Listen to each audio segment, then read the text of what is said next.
to episode 518 of the Super Ultra Podcast Arcade for March 14th, 2026. I'm one of your hosts, Daniel Nicholson, and with me is my co-host, Dominic Stallworth. What's been going on, Dominic?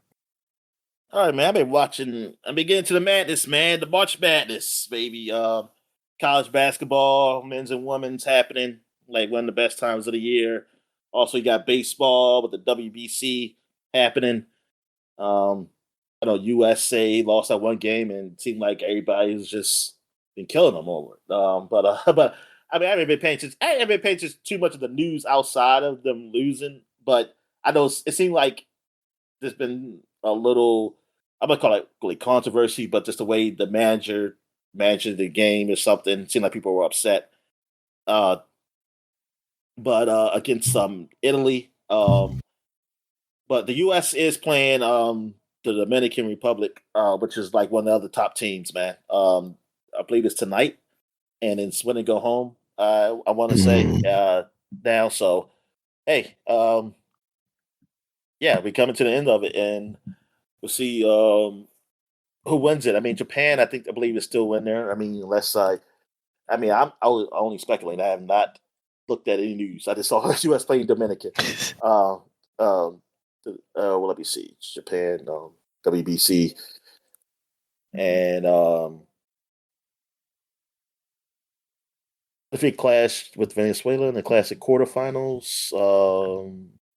So did they win it? Japan's been undefeated so far. The U.S. they haven't. They'll only see them if they play the championship. I want to say.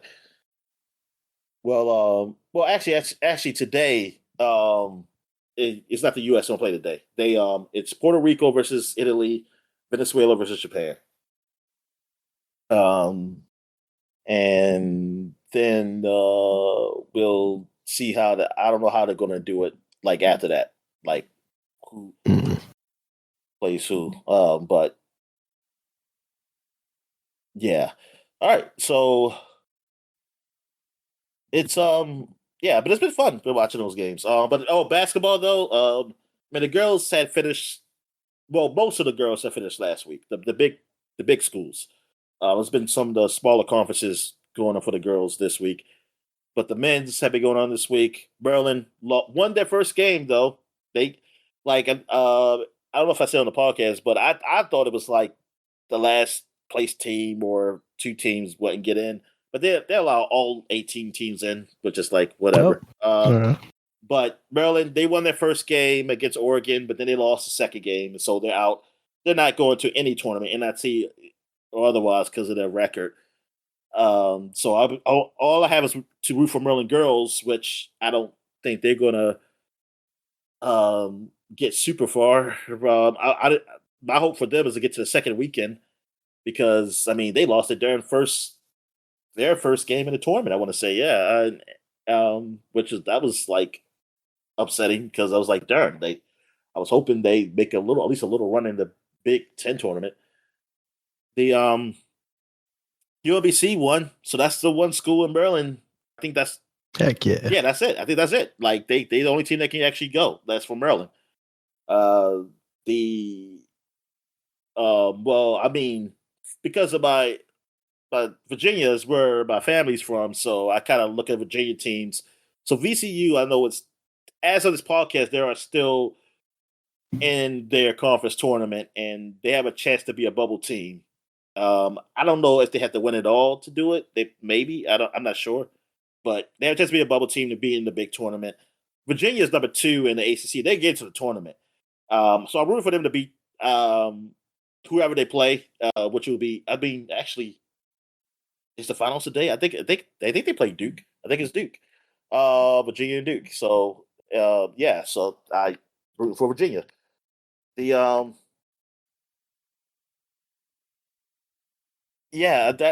that's mainly it. So like the favorite is Duke to win it, and because they got some players, even though they got some players hurt, but I think at least one of them should be back. I don't know about the other one. Like I've been really watching college football, basketball like closely. Like this is the only time I started really watching. I watch without any knowledge, like just watch these guys play. And, like so just it's been fun. There's been some fun games going on. I've seen one game it went to like triple overtime, man. And like the guys, man, you can see they were tired. Like the kids tired, like and they were because they were cramping up. Like he's like people like they were really Oh, hurt. They were just jeez. cramping, and like it was just like man, get the orange slices out there, man. But but yeah, they yeah, it was a good game though. And because basically, yeah, it's win and go home for them because it's like they're in a conference where they got to win it all. Like there's only one team gonna come out of there. But yeah, it was a cool game to watch. But yeah, so that's really it for sport. Oh yeah, it's been I know. Oh yeah, it's been a lot with football because of free agency. Unfortunately, I don't get the news from me because I don't know enough about it. I know it was a big deal made about the Ravens backing out on a deal Oh, for really? the edge rusher Crosby, what did I say his name is, from the Raiders, but they said like, well, he's already hurt, so they know he was hurt. Everybody knows he's hurt. Um, but I think he should be back at some point in the future, and then you have him also. I don't know what his contract is, but I think it's years of his contract. So it's like, hey, yeah, this guy he's excellent. But they backed out. They said they did a physical. Then they brought in some more doctors, and I guess maybe the injury is not it's more than they thought or whatever. I don't know. Hmm. And they wanted to do a new deal. They would get two first round picks. That's huge. Yeah. Raiders didn't want that, so they backed out. And then now everybody's really crucifying the Ravens for backing out on the deal, which I'm confused because I'm like, if the deal's not signed until after the physical, so there was no deal then, Yeah. right? Like Right. that's what I'm confused. And like That's weird. people talk about tampering and like stuff. I was like, it's not tampering. I mean, and then I think some people were saying like, hey, they knew he was injured. They knew about it. The Raiders said what it was, but I was like, but they said they brought in four doctors. Maybe they saw something different. I'm not Yeah. saying yeah, maybe they did have bias remorse and saying like, maybe it's not worth two first rounds. I don't know, but I don't. But we can't see the medical work. We're not allowed to see that. They're not Screw allowed to that. tell us. Screw HIPAA. Show me. Yeah, Show me they're the not allowed to receipts. say what it was, and then and the Raiders, of course, they're gonna like try to make it look like it's their fault. Like, but I'm just saying, who's to say the Right. Raiders didn't do and be a little sneaky and thinking like, hey man, like yeah, he's not like they were willing to give up more than give up what really's going on with him. But now he's a Raider because Raiders he said he's all in for the Raiders, which I'm guessing because Raiders aren't getting nobody else is offering two first round picks, and that's what they want for him. But Right. I don't know. That makes it look to me is that like you you would still kind of make a deal, but maybe I guess maybe the deals aren't that good. But everybody's making like Raven because the Ravens what the Ravens did. Now our team's going to deal with them, and I'm like, why wouldn't they? If they offer something they want, they'll deal. That's how it works. I don't see what the Ravens did wrong. Like I'm very confused by it. That's the thing. I'm very Yeah. because Seems I feel odd. like if the deal, I was like, was it the hype? Is that why y'all are so mad because we're so hyped up? Ravens going to get this guy, and then they didn't because I feel like if the deal's not, why y'all say the deal was done then? If the deal wasn't done, because deals. I mean, I always heard that the deals aren't done until after the physicals, and most times people still get excited because it's like, oh, what's the chances the physical's going to fail? Like it usually don't. You usually don't really fail it. Like on big names like that. And this one, you already knew he was injured, but like I said, something must have came up, and especially for how much they were giving up, I guess they said, yeah, we need to negotiate. And I don't know, man. It feels so weird. It just feels weird, but like whatever. Um, I know we did some good deals. The Commanders. Don't ask me who these guys are. That's how in depth I am in football. Look, I just want to win. Like at this point in my life, I don't care. I mean, I will learn your name. I will learn who the hell you are when you do something for my team and help us win. Or if you do something bad, then I'll know your name too. But but until something actually happens on the field or something, or unless you're you're such a huge name, like everybody knows it. Um, like I I don't care. I'm happy. I hope you're good for the team. Like I hope whoever we got was good for the team. But I'll learn you as the season goes on, like who you are, because I just want to win. I want like I'm just results oriented now. Like I'm waiting for the season to start and games, and that's it. And once the game starts, that's when I'm all in. Like I'm just so the most news I really listen to, I'm listening to guys talk about it, but they're talking positive about it. Then I'm happy. I'm like, yes, okay. Just so that's like we're doing good in this off season. That's nice. Now I just want to put that on the field and see the results. We still got the draft to come up, so yeah. So it's gonna be it's a lot of football stuff happening in off season, but that's all I really been looking at. So what's been going on in wrestling, man? I don't know that there's too much for me to talk about. I haven't been really keeping up too much. I saw on SmackDown last night, Randy Orton turned on Cody Rhodes and bloodied him up. So it looks like they are trying to make some efforts to actually have a story here going into WrestleMania, thankfully. Because, with this last minute title change, giving it back to Cody Rhodes off of Drew McIntyre, it felt like, what are they doing? They're kind of, pushing Drew McIntyre to the side. They're still doing stuff with him. He quit last night, but then he came back and attacked Jacob Fatu, which seemed like the way it was going to go, with him versus Jacob Fatu at WrestleMania. It's not the top spot, obviously. I don't know even with the title that he was going to necessarily get a top spot, one of the ending the night shows, but Drew McIntyre has been doing a lot of good for a very long time now since he's come back. So it felt kind of shitty that they just went, oh, we're going back to Cody.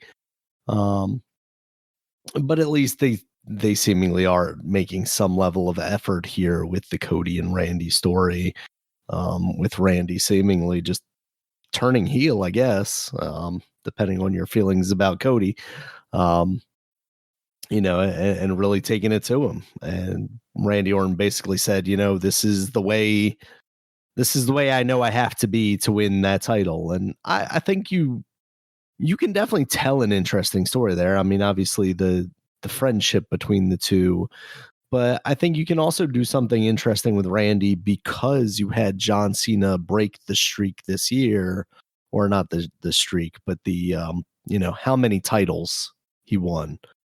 He finally broke Ric Flair's record this year, and Randy Orton's not that far behind him. And Randy Orton seemingly also has a couple more years in him for them to potentially do something with him. So I'd be really excited if they go the direction of, okay, Randy Orton is jealous now of John Cena being able to reach that mountaintop and reach that pinnacle, and he wants that for himself too. And he's tired of basically playing second fiddle to everybody else on the roster.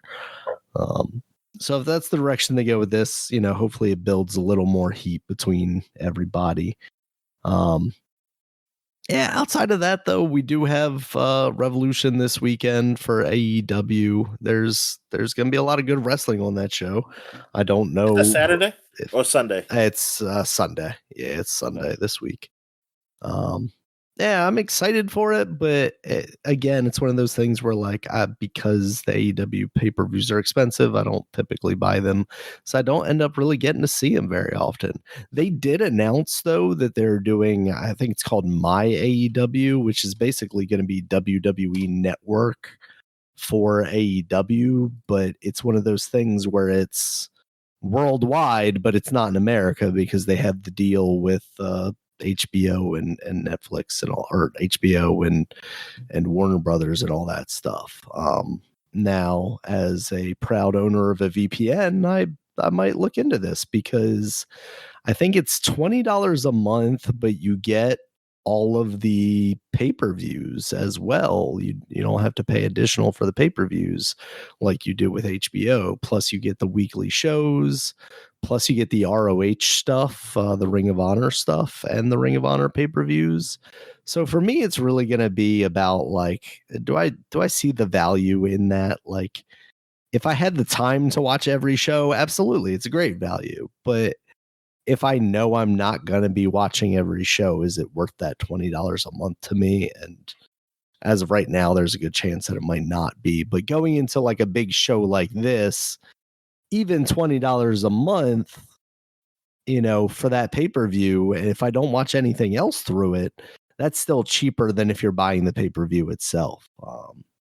So I might go looking into that route of things. But yeah, I mean, I talked about it a little bit last week, but MJF versus Hangman Adam Page, basically Hangman Adam Page putting the stipulation on it that if he doesn't win here, he's never going to challenge for the world title again. I think that is a very ballsy move, and I'm interested to see where they go. Because at a certain point, I would have definitely said, "Oh, they're obviously going to have Hangman Adam Page win," but it doesn't seem like that matches to anybody else's opinion. So that makes me think there's probably a high likelihood that MJF is going to win here, and I want to see where they go with Adam Page after that. It's going to be a long career if he never challenges for the top title in the company ever again. So, yeah, that's it for wrestling, though, Dominic. All right, so let's get into not what we've been watching because we don't have none of us have been watching anything. So let's get into what we've been playing. Let's get into video games. So yeah, I've still been playing. Actually, let me get to this. Tales to Daybreak. To like, I play a little bit of it, but as something I forgot to mention last time about the game. Like now, I can do fishing. Like I guess they put fishing in the game. I think they heard people complain. As any great RPG has. Like, and most likely it's probably maybe the Japanese players because they get the game first. So because this game, I mean, this game is technically even like a year old or 2 years old in America. I forget because I'm late playing it now, but whatever. But not that late. But in Japan, I forgot when it came out. But I wonder if people complain in Japan, like, "Hey, where's our fishing?" They say, "Where's our darn fishing in the game?" And they said, like in this one, like you meet these girls who are fishing, and fishing has changed now. It's like it's not at just like Pacific points where you can fish. Now you can fish almost anywhere. Well, where there's water, and like you just pull out your fishing rod and just fish. And I was like, that's okay, cool. that's neat. Yeah. So they expand on that, and also there's something else in the game that they do. Yeah, it's like this hacking little mini game, which I'm not a big fan of. Like if you try to hack into some type of device or something, and like you got this little fairy girl she's been with you, and like because you still don't know where she's from, because every time she says the stuff of where she's from, you don't understand what she's saying. Like and then it blurs out the words too on the screen on the subtext. So it's almost like, oh, like, and they've done something like this before in the previous games, Trails games, and then you'll learn more. Once you learn more, those texts will go away. Where you can actually read them. Meaning the blurredness, and you can understand. Like, I guess we'll learn something about her. I think she's probably something from the past, most likely. And she's been connected with this device somehow, because the devices, even though like the electronic devices are what we would consider future, technically I think this technology was kind of there in the past, like a long time ago, almost like an Atlantis situation. I don't know, and then something happened. God got angry, or whatever. I don't know. So like, and plus the like they don't use like traditional like electricity like we use for the device. They're using these type of speed crystals, which kind of are magic stuff. So it kind of so that's why it's like, oh, it's ancient technology mixed with current technology, and that's why you might get something that like her that might be attached to it because it's still using ancient technology mixed with just something that's current. Um, but yeah, I mean, the game it's all right. I haven't got too far in it though. I didn't play that much of it this week.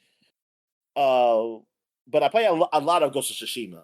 Like I play a ton of that. I been doing a lot of side missions. Like kind of avoiding the like the main mission. And Mm. but and like I mean, it's not much more I can say. But the game is really beautiful. I know I've done a lot. It's been like some duels I've been doing, like these. It's a side quest where you face these guys that just be waiting for you. What they call the straw hats or whatever, and you have to duel them. And I think you get there, and then I was doing them before I actually found out there was like a side mission around them.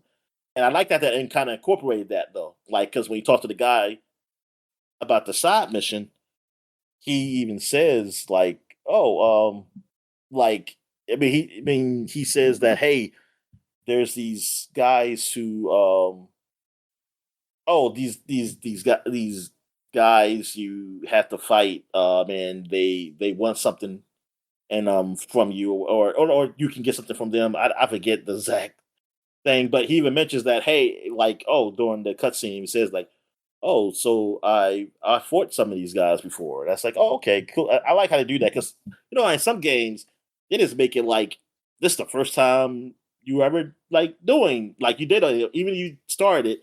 It's like this when you talk to somebody, it's like the first time you ever did this and you haven't even done anything yet. But I like how they kind of mix it in. So it's like, oh, so at least like you can actually start missions without even like officially getting it from the person, like this story mission.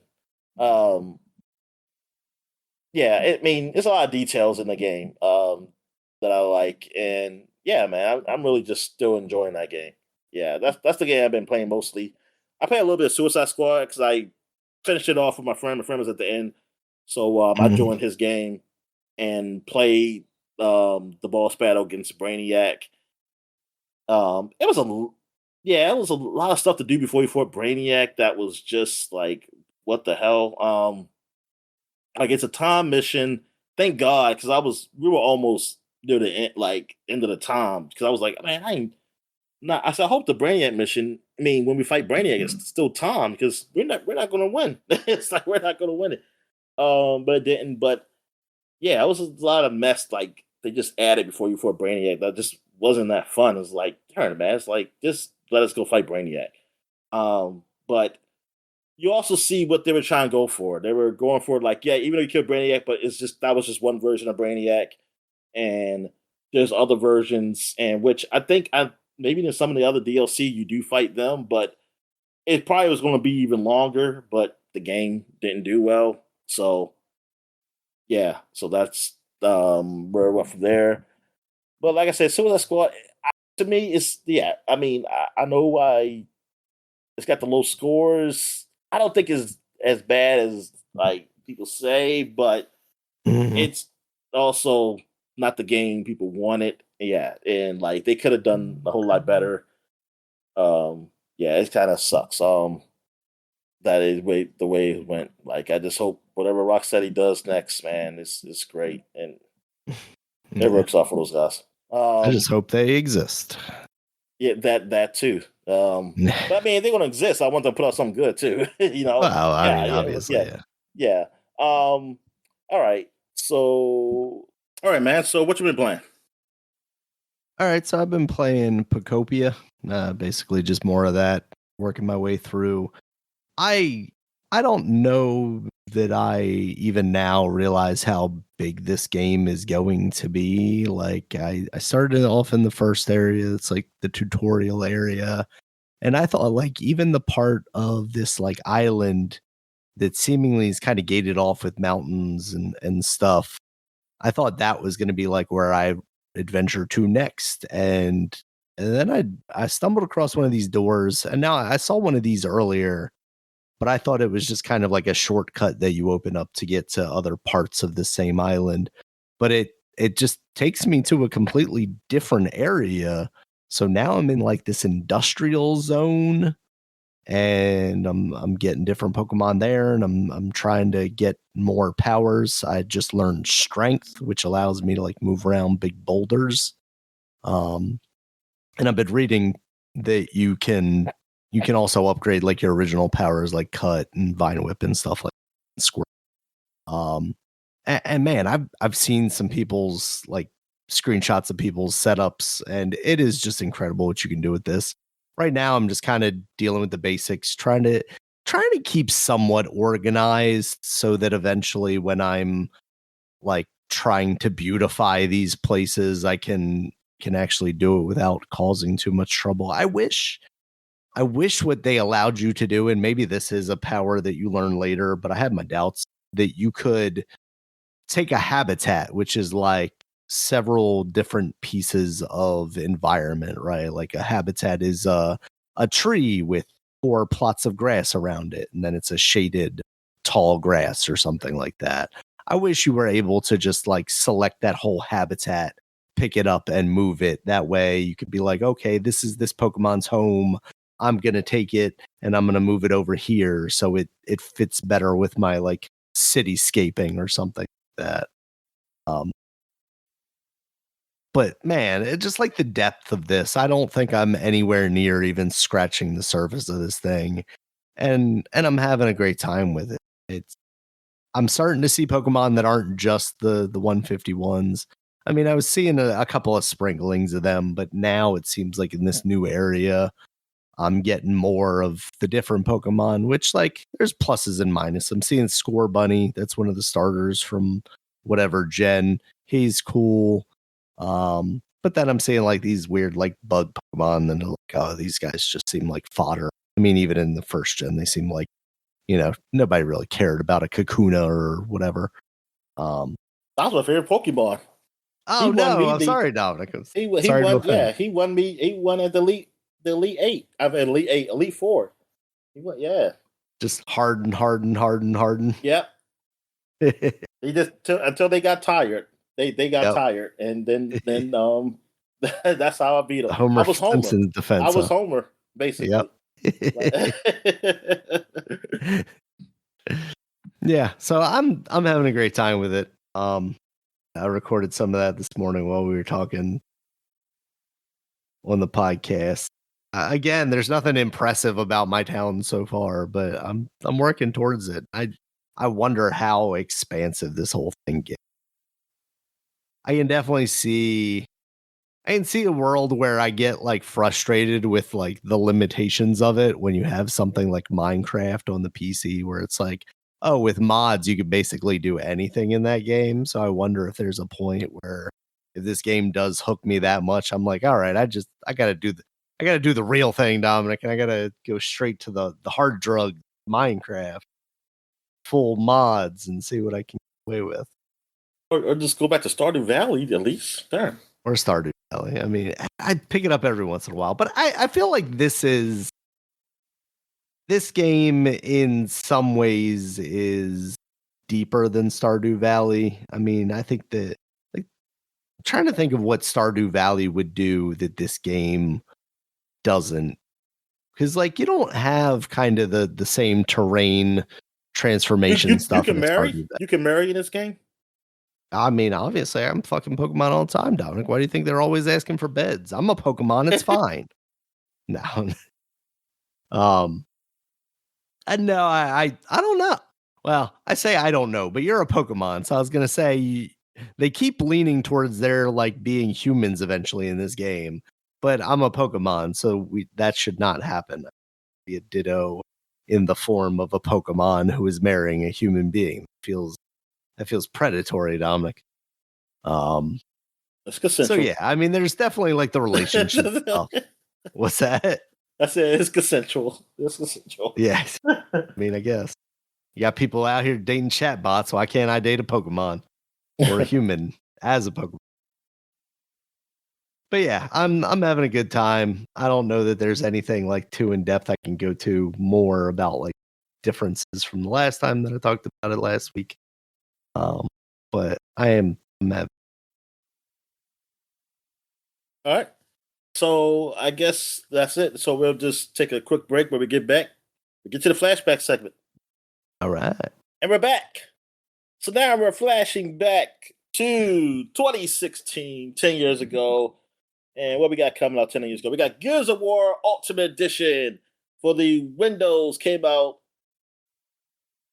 Yeah, 10 I'm years realizing ago? that this had previously come out on the Xbox One last year, so we might Oh, mention it okay. already. I was thinking about Gears of War with like games for Windows, and I was like, That's what I was thinking about too. Yeah, that's what I yeah. initially thought And I was this like, that's was. longer. But yeah, so no, not that. But that did come out 10 years ago, but that's not a huge thing. But Heavy Rain comes to the PS4 10 years ago, See, so this is that's the another re-release. one, man. I'm failing here, Dominic. It was a PS3 game. It was a Yeah. PS3 game. I forgot it was. It felt like it was too recent for that game, but that would explain it. Yeah. Something Oh, about well, the PS3 just makes me forget about it entirely.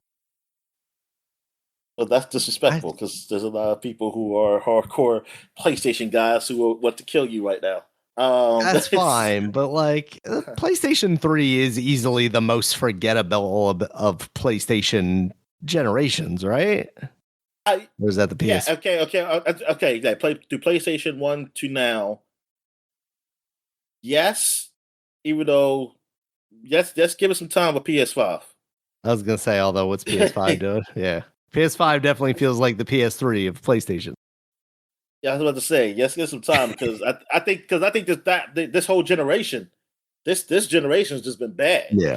Like Yeah, because I honestly. mean, you look at the PlayStation 3. Like, I don't mean to besmirch it because it had new franchises like Resistance. It had old classics coming back like Ratchet and Clank, but like really good versions of those. It had Uncharted. Um, but at the same time, I don't know. I guess just because the Xbox 360 was so much bigger in my life. I guess that's why I kind of tend to forget about the PS3. Yeah, I think that's what it is. I think it's just that the Xbox, because if you had a PS3 and you didn't have the Xbox 360 or you got it later, yeah, Yeah. it's going to be bigger. But overall, yeah, I more so think of the 360. Like the PS3, I think about, yeah, like you said, Uncharted. I think about Uncharted. I think about what's the other game that comes out? Like God of War 3 was big. Yeah. Yeah, Metal Gear Solid 4. Resistance I always think about, but it's like always thinking like, yeah, but it's not. It always came out around the same time with Gears of War, and I'm like, nah, Yeah. it's like ain't no Gears of War. To me, it was And more impressive just because it was a new IP that they were finally like moving oh in the direction. yeah, but also it's like darn, because compared to the other colorful stuff Insomniac has done, it's like Yeah. this is it. They went for Brown. the yeah. It's like we gotta get Brown like what they doing over at Epic. But man, that's not true because it came out around the same time. They obviously couldn't just been like copying. Um, the yeah, I mean overall, like, and I just think about like how like expensive it was when it first came out, and it being basically like a big Foreman grill looking thing. You know, the first the first Yeah. iteration. But it got better. But then it got. Yeah, I do also think about when it got better. Like it changed. They went cheaper in price, and then they started getting some hit games to come on it. And yeah, and like it built momentum for PS4 at the end because they were coming with some key games. I mean, Last of Us was on the PS3, the first one, and then it just hit, and and then PS4, and then it went from there. And until like I said, I still think behind the scenes they made an agreement with Microsoft. Like they all made an agreement, and Microsoft said we're gonna stay away from the video games. But well, not stay away, but we're gonna sabotage our own shit. We're gonna let y'all have that. Japan. But anyway, where we got here? We got The Legend of Zelda Twilight Princess HD for the Wii U came out.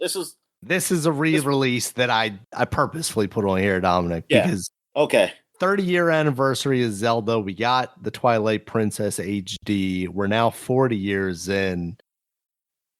What are we getting? Where is the port of this to the Switch 2? Like, we've been talking about that for years. Like, what are we doing for Zelda this year, Dominic? What are we doing for Zelda this year? I don't know. I honestly don't know. Surprise birthday party. I don't know what they would do, because I kind of wish they Zelda movie comes out next year, I believe, right? They're still filming. Yeah, and I was hoping that they would have, but they still can put out like a better, the Wii U version of it, or at least or something of the Wind Waker, but or like I want that as well. Yeah, but then them putting that on the GameCube thing, it felt like pushed that back or pushed it out of the realm of possibilities. Yeah, I know. That's what sucks. Like, I don't know what Zelda you want then, honestly. Yeah. I want another 2D Zelda. Well, I mean, there's a lot of rumors floating around, but I feel like, I don't know, I feel like we would have heard more solid things by now if that were the case. But like, people have talked about an Ocarina of Time remake coming out this year, or in this kind of anniversary window, right? Because like the same with the Zelda movie coming out next year. That's the same thing with like the Mario movie coming out this year, because technically Mario's anniversary was last year, right? So we're just like a year off. So I think they're like, it's a window.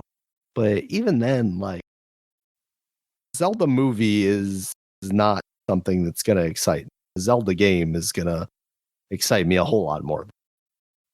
Oh yeah, whether it's good or for me not. Personally, a Zelda game, and something that's not Breath of the Wild or Tears of the Kingdom. Definitely, I'm kind of like those. Like I said, well, those games. Hey, if I could cheat in them, I'll like them a little bit more. But but I can't. Not legally anyway. But yeah, I can't think of anything. I mean, all I can think of the DS games that haven't come out. Like they do that. But I mean, I would absolutely love if they did one from the. There was a Spirit Train, and there was yeah, not those. We can. I mean, I don't have the hatred for those that I feel like a lot of people do, especially Spirit Tracks. Apparently, people really dislike that one. I didn't love in the other one where you always had to go back to that one dungeon and then like turn into the knight and then get like one level higher. I didn't love that. The controls, I remember being like a big deal when they were first announced. Like, oh, you have to control Link with the bottom touch screen and swipe with the sword. And like, in a lot of ways now, I'm like, I'd much rather play a game like that than Twilight, or says like Skyward Sword. With its stupid motion controls. I think those motion controls worked a lot better than that game. So, but like Minish Cap is already up there, right? That's on the Game Boy Advance. Minish Cap's on the GBA. I mean, if they did like a Link's Awakening style remake of Link to the Past, obviously I wouldn't want it in the same art style, because I don't think that art style fits a Link to the Past in the same way that it did. It doesn't. Link's Awakening. but I'm sure That they art could do style, something it there. almost feels like I don't know, like an old Disney Yeah, something kind of look. Like yeah, like really nice and cartoony. I feel like that's got to be a different art style if you're gonna do that one. It can't be like yeah. that. I have a feeling it would be. Just make a. I just wish they had the original game, original like top down Zelda game, like that. Yeah, yeah, absolutely. No, I would They should have been doing that. That's what they should have been doing. I mean, I think there have been rumors that I think it's Grezzo that made that remake and then made the Zelda one. Um, Yeah. there have been rumors that they are working on a new 2D Zelda like that, and I hope that's true. I mean, I guess technically that Princess Zelda one was a new thing, but hopefully more traditional. All right. So now, like speaking of the anniversaries, we got Tom Clancy's The Division. This is 10th anniversary, Yeah. and they've been doing things like, oh yeah, I mean, I'm not supposed to talk about now. Like, I mean, I mentioned it before, but they talk about the 10th anniversary, but they actually went into more detail of the Division 2. They added there's a realism mode in it now, which is I think it's well, I know one aspect of it is like, yeah, it's hard. I mean, it's harder as in that like a couple shots will put you down, but also the enemy goes down with a couple shots too. So it's even. So it's like more realistic in that front. So it's not a bullet spongy kind of game. Uh there's some other stuff to it also, but I didn't really read up too much on it because that's not my kind of style of play. Like, hey, I like the idea of putting them down in a couple shots, but I still want to be like take. I still could take some bullets. Um, but yeah, and also in two, they're going to add crossplay. I don't know exactly when. They still haven't given an exact date, but I think between like this month and April, they will add crossplay, so you can play against people on different platforms, not just different launchers and PC. Like that was the only type of crossplay you got was the different Mhm. launchers. You couldn't play with somebody on Xbox or PlayStation 5 or PlayStation 4 or like well, I guess PlayStation 4 and Xbox One in this case. Two, but not for Division One, just Division Two, of course, because that's the latest one. Um, but people are still playing Division, and I still see people on like, oh yeah, because I was playing with somebody on Division One, um, like a month ago, and like because he helped me out, or slash I helped him out too on a mission that was hard to do by myself. At the level I was, but yes, Tom Clancy Division, which was the kind of I call it MMO light because like yeah, because like you see people when you're in like those hub areas, but you get to choose if you want to go out with people into the world of New York after like a virus hit. It's like a virus was put into some money, and then Mm. like everybody touches the money, and then it really happened around New York area, so they had to close it off in the Manhattan. I guess Manhattan, the island. I guess that's what it was. I think it's Times Square. Yeah, you can go to Times Square. So, um, what you are is the Vision agent. You're trying to basically keep the order and find out um the people behind this, and I guess like subdue this tragedy. Like let's do the threat or whatever. And yeah, man, it's cool. Like it takes place in around like close to Christmas time, so it's like snow and stuff, and the atmosphere is cool. Um, I think the combat shooting is it's all right. Like I enjoy it. It was like at a time where like Destiny kind of burnt me, and I kind of like this a little bit more because it's a little more because it was more grounded, of course. Um, and it was just easy. It's easy to get into. It's easy to understand the game so much. Like, well, Destiny at the beginning, yes, you could, but then after they, as especially Destiny 2, like they started adding more stuff, and now it's just like if you go into that game, like you really have to know the menus and stuff. And I don't have that problem with the division on that. Like the only thing is which is in all RPGs, is inventory stuff. Like but you can easily ignore it. And like, you can ignore it to a point. I just hate going through it, like after collecting stuff and gets full. But that's just a personal thing with me. But that's an RPG thing. I don't. That's that's just what they are do. But Mm. because even Division has that. I said Division. The what the fuck? I'll just forget. Um, the shooter, the other shooter. What was I comparing it to? um, Des- wow, my huh? Destiny, right? Destiny. Yeah, damn. Yeah, Destiny has that. But yeah, and so but Division, like I said, it's more grounded.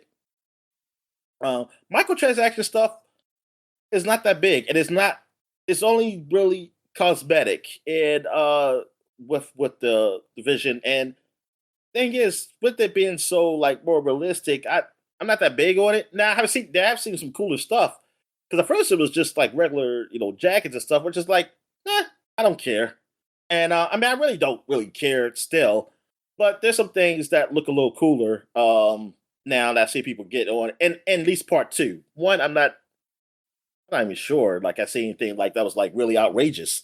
If there is, I haven't seen it. I mean, maybe there was in later like years they put something in there, but I have not seen it. But yeah, it's nothing what you would just call predatory in a way. It's not like, oh, you get this type of gun, like you get gun skin, like yeah, because I noticed like, oh yeah, I can't just there isn't a pack that says, oh, open up, oh, great gun in here.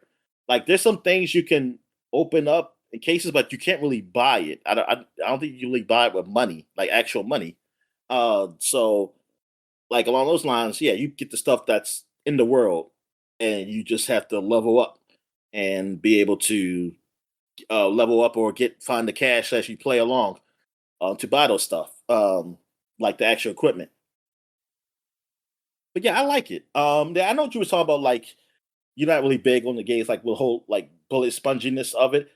I don't Yeah. feel like for some reason, like I understood what you meant at the time we were playing it when it initially came out. Like we played the beta and or whatever it was. Mhm. And but after playing it like now, it just doesn't feel like I'm shooting a whole lot. Yeah. Like some enemies take a little longer to do, but when I was playing with Foot, well, definitely in two, I think two they do a better or definitely a better job, and like not really feel like you got to put like a ton into like the bosses. Um, but also I think if you're a certain level, like if I'm a lower level, like I was lower level, yes, took a while. But when I get to a certain level, I feel like they go down a lot faster. It doesn't feel as spongy Yeah. as I originally had thought it was. I wonder if they've just Uh, improved that as well. I mean that too. Yeah, I know they put me down pretty fast. They put me down a whole lot faster. like when they do headshots on me, almost like two or three, I'm down. But what I'm doing on them, I mean, and on the smaller enemies, yeah, they'll go down. But like enemies with some type of shielding or something, it seems like they take a while, man. Like even like longer than I go down. But yeah, the division, man, I've grown to really like it because I always had a feeling like I always for years I've been thinking like, man, I just want to play a shooter to play. I want to do division, but it was like the pricing of it, and I was like, I don't want to pay for it. But now it's been so cheap, and I just got it on PC. Now I was like, hey, I go for it. I'll go for it. Like it's cheap to get the whole package deal, whatever. Now, like for nothing. So I just went and got both of them because they were like, well, I got both of them under $10 or like around 10 something. I think it was like 10 something. Um, or like in the teens, like with both of them with Yeah, that is a like their crazy ultimate deal. packs. Yeah, and so I was like, yeah, I'll get that. But then also, I don't think I would have gotten it, honestly, because I thought they were crossplay, and like, because I was like, tell my friend, and that's when I realized it wasn't. I kind of suck, but but not, but it's Yeah, but it's still fun to play. It's still like something to go. Like, hey, I feel like just shooting something. Like that's the game to go to. Like since I haven't finished it before, like it's one thing. Like go back to Halo and Gears. I finished those games. I played them before, so this is something at least something new. And every now and then I go to Destiny. I have gone to Destiny like maybe 2 weeks ago. I got to mention like I just played like one mission, but I can tell you this: I probably would have played it longer, but a lot of time spent because I haven't played it so long. Was figuring out where I was and like how to get to back to where I was because it's just so much shit there, and like they're already advertising about the new stuff they got now, the Renegade, whatever, the Star Wars like stuff, and I don't have that, and I'm just thinking like, can it be a button that say, hey, continue where you were, like continue on the mission you were doing, because I had a hard time figuring it out and like going through the menus and everything, and I got stuck on like, oh, I got new equipment now because of this. They give you free stuff because they got the new DLC or whatever came out. And oh man, like that's really took up a lot of time. And it's like I never have that problem with Division. Like Yeah. that's what I think. I mean, also, yes, it's not a game that's also updated like Destiny because it's not as popular as that one, and they're working on the third one. I mean, they still have these pop up because they had something pop up for the Division Two updates, and the Division One had updates also. And but it's there's nothing distracting, you just start where you at. Is you start to pick your character, you start where you were at. While the Vision, I can't just do that. I can't do that. I have to choose to go back to that particular point, and that's what sucks. All right. Where I'm at here now. I got oh Hitman intro pack for the Yeah, so PS5 I Xbox was One. looking into this. It's also just the Hitman that came out in 2016. That's the first reimagining, when they started That's their the one world that's of kind of what we assassination. kind of going through now, right? Like, Yes, exactly. okay, Yeah, this is the first one of that. And along with that, they came out with this intro pack because I think initially it was kind of like episodic, like they were yeah, it was saying like, "Oh, episodic, here's this." yes, Yeah. because that's what I was Um getting confused on with Hitman. Like, I didn't know is this the episodic one or they combined them all and just made it. And I yeah. guess that's what they did, combine them, right? They just combined those Yeah, and that's what episodes. they eventually Yeah, did. Yeah, the World of Assassination pack is Hitman 1, 2, and 3. The new Hitman, beginning in the yeah. 2016. So And they Absolution go was that the last of the previous Hitman? correct. Yeah, Absolution Okay, was the last one before they switched over. So yeah, and this is it's one one of of those those things like popular it ones. Yeah, seems like it kind of blew up in the games media sphere and everybody in that kind of vein, but it's yes, still never because Bald really was cool. clicked with me. What's that? I said Bald was cool. Yeah. Um, but yeah, Hey, these I games help you out, still Daniel. is that what they're doing? Okay. Yeah, they just it never did it for me. Even these newer ones, I liked them better than I did the original Hitman don't get games. it. Those So always what's felt about like this super stiff game to me. that she? Oh, stiff. Okay, stiffness of it. That's what it Yeah, was. the stiffness of it is what did for the He original ain't games. flexible. Now, He ain't flexible like your boy Sam Fisher. exactly, definitely not like Sam Fisher. Jesus, that man can slip into a leather outfit and move all the way. Uh, but yeah, I don't know what it is about the newer ones. If I just didn't give them really a chance or what. I played a little bit with like the free stuff that they had available, but too far in. What else we got here? We got look. Let me go down here. We're going down. We got Onimusha Dawn of Dreams came out. I'm sorry. We're going to 20 years. I thought that was still what's we got. So we're going 20 years ago now. That was it for 10 years ago. 2006. We got Onimusha Dawn of Dreams. This has got to be like one of the last Onimusha games. Definitely the last Onimusha game for a PS2. Yeah, Actually, probably for this series for a while, maybe. I mean, unless it's on like a yeah, PSP or something. until 2012 with was Onimusha Souls, which doesn't even have a Wikipedia article. That looks like it is a browser and smartphone game. Oh, okay. And then after that, it was Onimusha Warlords, the remaster in 2018. So yeah, it is. Right. It's been a very long time. This is the game, I guess, that killed the series. Then, huh, Dominic? Well, I think that's the thing. I don't know if it killed it. Like, let me see if they say like as reception was good. Now I don't know about sales. Reception was 81 on Metacritic. Like it was still a good game. But it did. Oh, it did say right here underperform upon release according to Capcom. Though it was the 41st best-selling game in Japan with a total of 325,872 units shipped.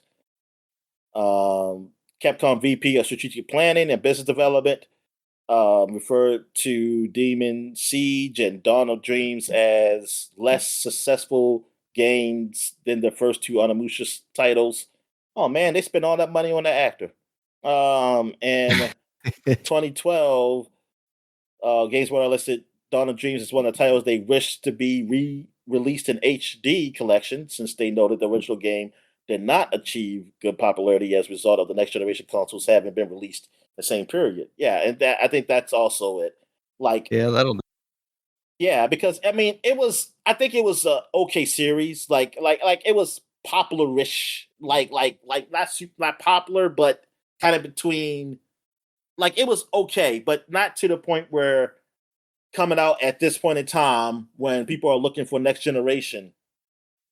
Like this would have been a key game to be the first game on PS3, though. It would have probably helped. Like if it was a PS3 game and it came out within like its first year, I think that definitely would have helped. Yeah, it kind of sucks that it was still a PS2 game though.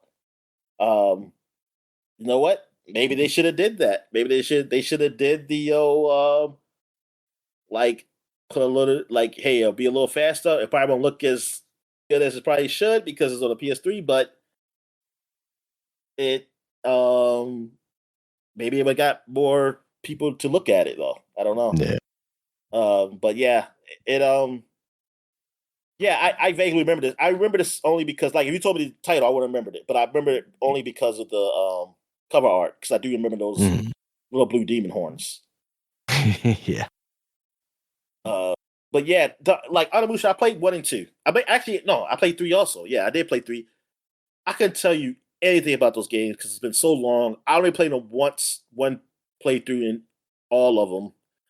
I do want to actually go back to play them, like the 1 and 2, definitely. And I'm kind of interested in 3.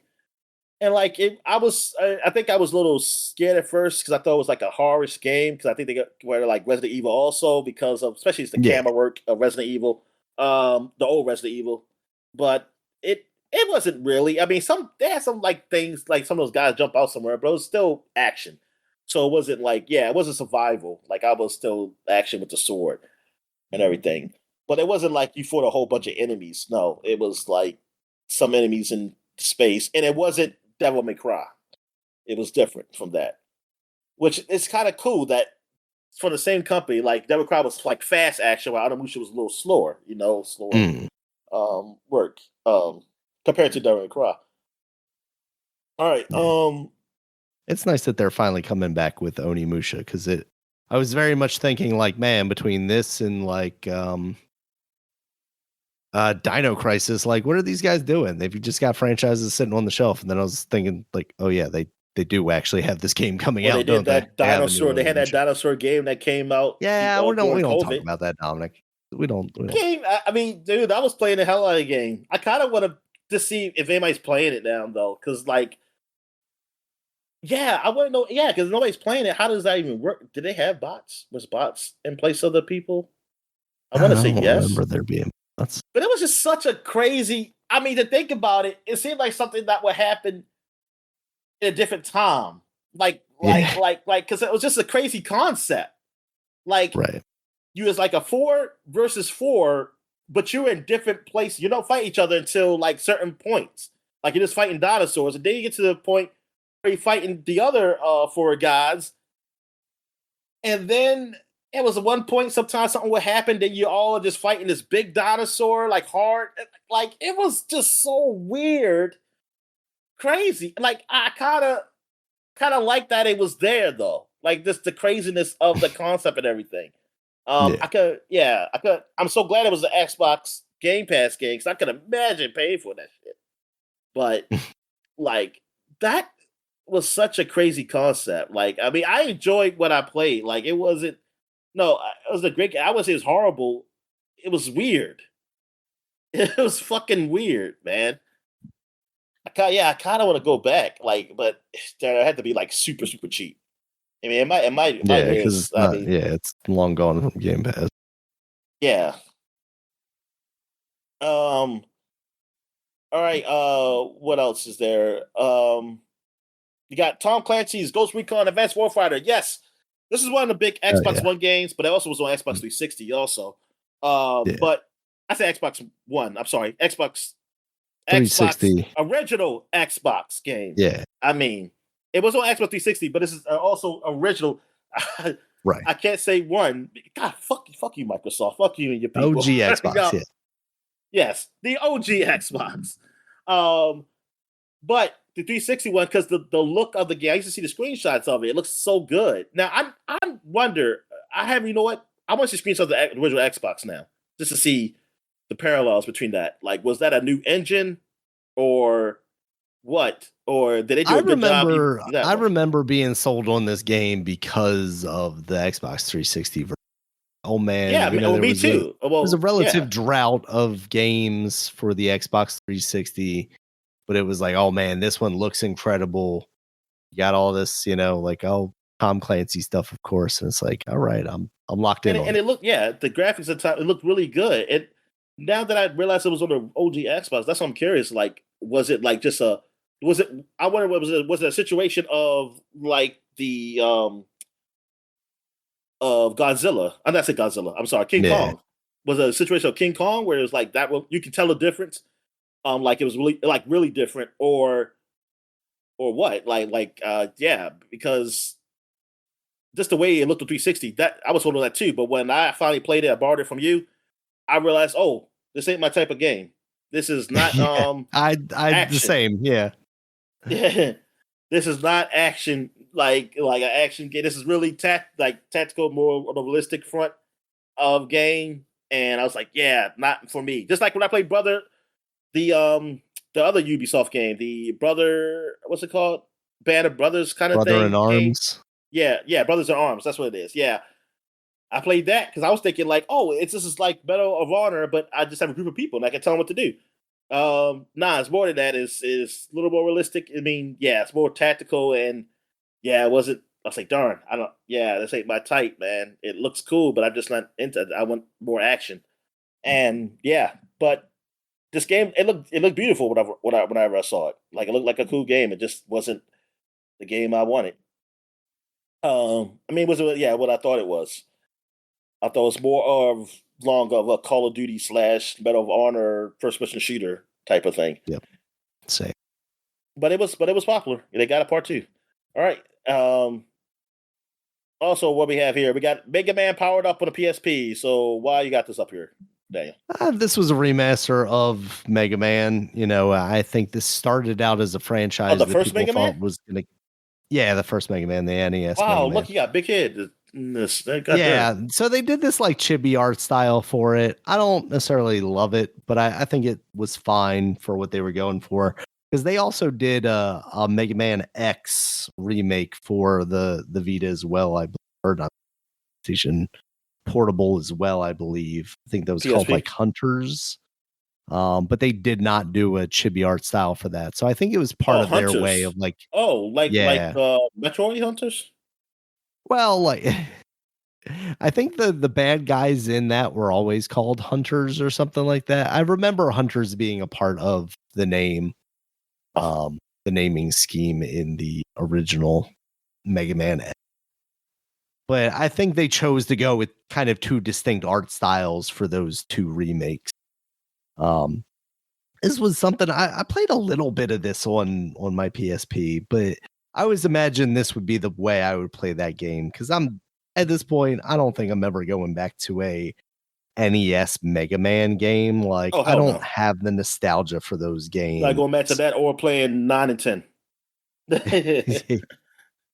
um, yeah, so I don't know that I have the nostalgia for that to be interested to ever actually go back and game.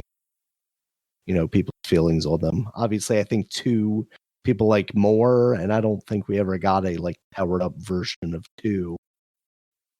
So I'm a little surprised that Capcom hasn't gone back to that well as well. Man, it's really kind of crazy thinking about all the franchises that Capcom really has under their umbrella, and just like most of the time they are just wasting them, right? Yeah, yeah, but and then it's like, how many games can these companies make in a year? Apparently, I mean, how I many mean, that's the studios do thing they? though. They don't Yeah. necessarily need to be the ones making them. Like they could have somebody else working on the games. They could have somebody else build them for them. Now, how many games do you want to release in a year to like not cannibalize another one or whatever? But they aren't all necessarily the same style, so they could Oh, yeah. definitely fit into Well, different yeah, but yeah, I wasn't. categories. Yeah, I wasn't even mentioning that, but yeah, I understand that part too. But yeah, I Yeah, was but thinking of like studios. get Like, other how many studios to studios they work have on under them. their belt? Yeah, yeah. Like, oh, what studio that? Well, they are working on a Mega Man right now, technically, License and out your franchises is what I'm saying. yeah, man, I hope that Mega Man turns out all right. Because what they showed off. I mean, not saying it's the best. I mean, it was. I think the presentation wasn't great, but doesn't It mean the wasn't game's not gonna impressive be. at all. Yeah, but it might still play well. We'll Yeah. see. All right, so PS2, like PS2, we got Metal Gear Solid 3 Subsistence, which is basically the Substance was the Metal Gear Solid 2 version, like a bunch of Yeah. extra stuff. You got some cool things you can do here. Maybe you could play as I forgot. You could what can you do this? Kind of Rumble plays Rose's Raiden. character. It says the Rumble Rose's characters are here. Depending on the server Oh settings, my each. god. Wow. Oh, this is for Metal Gear Online. Oh, is this the one? Was there a Metal Gear Online on the original three, or it was just Subsistence that had it? I don't remember, to be honest with you. Yeah, I don't remember three, like original three, having it, but I I don't remember know. people when the new Delta came out, people talking about like, oh, the online stuff. But yeah, I don't remember if part of the package that Substance including came out skill with this. challenge. Yeah, they had skill challenge or a side story mission. Subsistence skews the extra single player missions into ports of the Metal Gear Solid 2 version of the original game, and yeah, it was sequel. I Blah, think blah, the blah, thing always blah. stuck out to me, if I recall correctly, is like this Yeah, I is think the it one that had was. the free camera. Oh, You can okay. actually look around and Oh not have. yeah, yeah, I did. Yeah, I remember that now. Yeah, I think it was. The biggest outline consists of 5 tournament-style game modes, each with a capacity of 8 players. This mode pits players each playing as a generic soldier against each other in deathmatch battles and various capture the flags. Depending on server settings, each round the highest scoring player in each unit automatically assumes the role of one of the main characters or Rico Himoto from Rubber Roses. So, oh yeah. Oh, there you go. And along with unique abilities and or items. Okay, so yeah, they had their online with that. So that's when they kind of first was like playing with that, the online mode. Yeah, man. Yeah, I never did get those until I guess they came with the HD collections, and I Mhm. think I might have played with them, but I don't remember much of them, much at all. Um, but yeah, I thought it was always cool, but I always had the original version. Like I never thought. Yeah, that was one thing. I never thought about buying a game again. Like I definitely at that time of my life, I was like, I'm not buying a game again. Even if it had extra Yeah, stuff, I you're was gonna like, move on to the next thing. You ain't got time to yeah, play the same game you already played in a slightly better way. yeah, exactly. And this was when I was okay with Mega Side 3, whatever I played, I was like, yeah, this is fine. I'm just waiting for 4. Though like that one had come a lot of years later because PlayStation cost too much. Cause yeah, I was still somewhat into it. But I was really into 3 as much. I still like 2 better. Like I had at the time, I still like 2 overall better. Because I think my excitement, like the hype and excitement wasn't there for me at my time. Like, cause things in my life was different. Like this, that was when I was like in high school. This came out while I was in college. Like when it was talked about, when it was first talked about, I was excited for it. Then stuff happened with college and work and things like that. Like I was kind of between the early adult life, so things were a little different for me. And like playing through that, I enjoyed it, but it wasn't just didn't have the same feeling for the game. And then I guess as time went on, I kind of waned. And then when I finally got a chance to play for, I realized, wow, man, this story is weird. Like it's not like I was really up my own ass about the story. Like man, this is really good and it's really like thought provoking. Like this is like, yeah, this is something that can be made to a movie. I'm like, yeah, it can be made to me. It can be made to a movie. It'll be a shit movie. I mean, as far as script, but like it wasn't really profound or anything. Um, but I still enjoyed it. Like, I would still like to go back to play one, I mean, especially the GameCube version, which I wish they would just come out with. Konami, like they would just take out the Mario stuff for everybody else. Like, just put whatever something else in there. Like for PC, put something from Steam in there. Something Gordon from Freeman. the yeah, but yeah, or like put something from Xbox, put a little Halo thing, or in PlayStation, put something from God of War or something from Ratchet and Yeah, I think Clank at or this point something. you really just gotta do the same. You gotta do the Delta treatment to it. Yeah, yeah. I mean, yeah, because that game should be re-released, man, or at least on Nintendo. It should at least be on Nintendo. That's what I say. Like that should be Yeah. Yeah, put it on the GameCube. GameCube, yeah, put on that GameCube thing, man. Because I do want to play that game again, like in that style. I played the original one a billion times, like on the original PlayStation. Like I played that so much. Um, that one I only played once because I bought it from you, and I did like that version of it. That did like now I know some people like probably go in depth to say like which version is better. Like that's not where I'm at on it though. Like I don't care.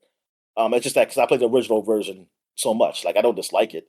I just play so much that that's the reason why I don't want to go. I'd rather play the kind of Better Get Solid 2 look of it version of it. I'm Yeah. so mad they did that deal with Nintendo. God damn it! Why couldn't they do that deal with PlayStation also? Son of a bitch. All right, where are we at here? That's it for 2006. So now we're at 1996. And this is one game I never heard of called Ripper. It's made by Irrational Games. It's an FMV game, point and click game, detective game. And I guess it's a different criminal each one, almost like a Clue kind of thing game. But it's like actors, like real actors. And like Christopher Walken was in this game. Let me see. Do I still have the? No, I do not still have the Wikipedia out for it. Let me see here. Ripper game. They had Christopher Walken. They got Karen Allen. She was in the Raiders of the Lost Ark. She was the woman, the love interest. And you got Scott Cohen. I've seen his face somewhere before. Law and Order. I know he was there one point. And he was in Gia with Angelina Jolie thing. You also have he was in a lot of things. I'm trying to think of what Gilmore Girls he was in. I think I seen him there because my sister and my mom used to watch that show. You got I mean it's quite a few. You got Paul Giamatti was in there. He plays as Dr. Bud Cable, a doctor tending to Catherine Paul, who is played by who's Catherine Paul played by? I don't. Tani Welch. I don't know who she is, but there's a lot of actresses and actors. Well, actors, I guess we say now. And they said 25% of the budget was to them. Like a budget was like $4 million. And I never did look up to see like what's the average like budget for a game or something. Like if that's a lot for then. I feel like it is. I feel like it's a big budget for games back then. Even though like compared to now, it's not. I mean, like even the equivalence, because it says right here, equivalence is like 8 billion something, which is like, yeah, that's still not big for games today. And so, well, depending on the type of game you're doing. But yeah, like a game of this with the studio like this, like that's still not a lot. But I wonder at the time was it a lot for them. But I mean, it got a 71 on Metacritic. I mean, it wasn't huge success, but I just want to mention because just like me never hearing it having these big name actors in here, but it seemed like a game Yeah. I would still like. It was on PC. There were talk to do ports to Saturn, PlayStation, but it didn't ship. But this is like the third game of their series. The second, well, it was three. I'm sorry, this is the second game of like a series that they did a full motion video, like not like sequels, but just different stories. They had one called Hell, a cyberpunk thriller. Then they had Ripper. Then they did Black Dahlia, one, which I'm guessing. Let me see. Did they have actors in? They don't mention actors in the Hell one. At least on the Wikipedia page, they don't have a list of them. But oh, here they go. Reference doing one in house up. It says Dennis Hopper, Grace Jones, Stephanie Seymour, and Jeffrey Damn. Holder are among the actors in the game for that one. And that game came out in '94. And the Black Dahlia came out in '98. And who was in that one? Dennis Hopper came back for this one. The game featured two major actors, Dennis Hopper and Terry Garr. Oh yeah, she died recently. She died 2 years ago. Name sounds familiar. She what have she played in that's known? I know she was in Tootsie. I'd never seen that before, but I've heard of it. I know Dustin Hoffman. Yeah. Is that the one Dustin Hoffman plays as a woman? Yeah, it's one. Yeah, that's it. Yeah. Why do I know that? I think it was because of a game we were playing, and like that was one of the answers, and I ain't know nothing about it. But it's the Yeah, I remember but from yeah.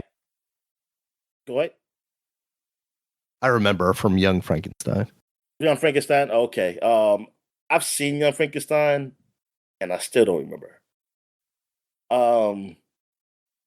The Black Stallion. I think that did I see the Black Stallion? I don't know. Or I saw did I say the remake of the Black Stallion? I forget. It was something with the black horse. It was all right. But anyway, yeah. I don't know. Maybe these games might be on like either GOG or one of those other things where it's like they have those old games or something. Mhm. Or I might just watch it on YouTube. Somebody's playing on YouTube and just watch it. But yeah, like I used to like. I was young. I used to like the games because like the Goosebumps game was like an FMV, and that had like these kid actors in it. Well, they had some known actors in there. Whatchamacallit was in there. Malcolm from Jurassic Park.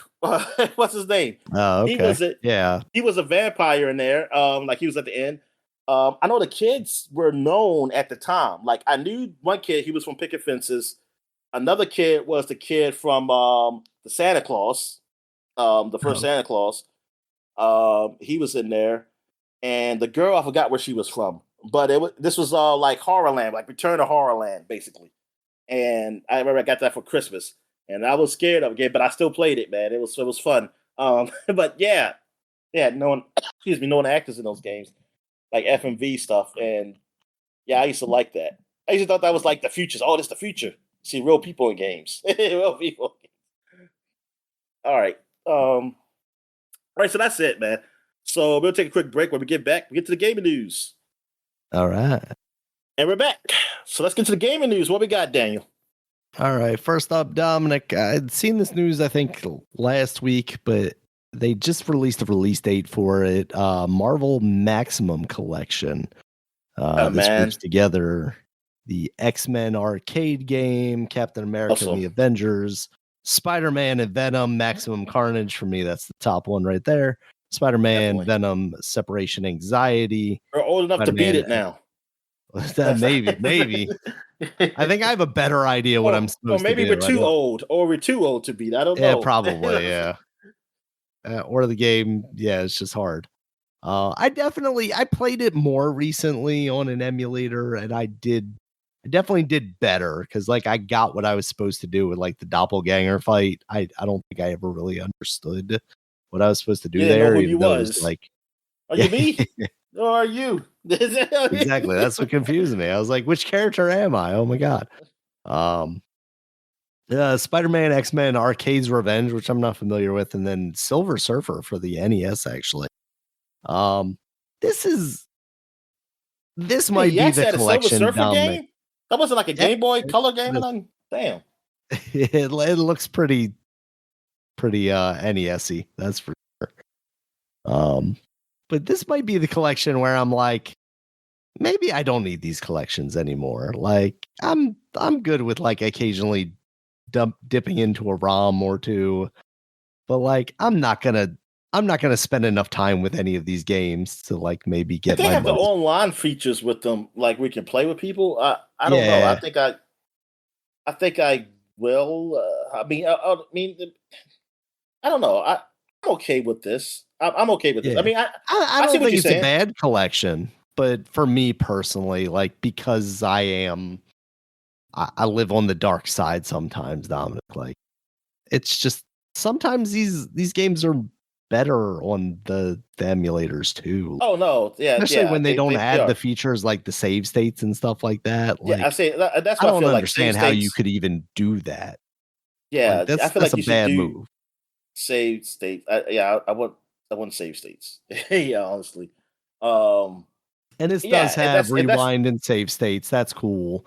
It's got integrated cheats apparently, enable infinite yes, lives and praise more. Jesus, So like praise Jesus. hell yeah. That's So yeah, I don't hate this collection at all. Absolutely. I remember like having to kind of fight to get maximum carnage because like my mother's not into comic books. She just sees the words maximum carnage and I want to say the game was like I don't know. Maybe it was only E10 cuz this collection's E10. But maybe I wasn't even 10 years old. I don't when did wow. that get Darn, I would have even never even thought. I think at that age, I didn't even know what those words meant. Yeah. Uh, I Well, I yeah, didn't I real. didn't, but my mother I did. So, honestly, yeah, yeah. I honestly thought Carnage was just a name. yeah. I did not I'm like know. it's just a character. What do you mean? Um Yeah, 1994, so I wouldn't quite have been 10 yet. So maybe that's what it was. But man, I wanted that red cartridge Oh, and you I know did what? eventually I don't get think it. my So, mom. Yeah, my mom or dad. If I did want this game, they would have said no to it. Now they said no to Mortal Kombat because of the blood yeah, and stuff that like makes sense. that. Um, And at the end of the day, this is a Spider-Man game. I think that was yeah, my because argument. Like, this is I think Spider-Man, mom. Like, yeah, and my dad would he's have not known ripping because people's heads he was a off. Spider Man fan.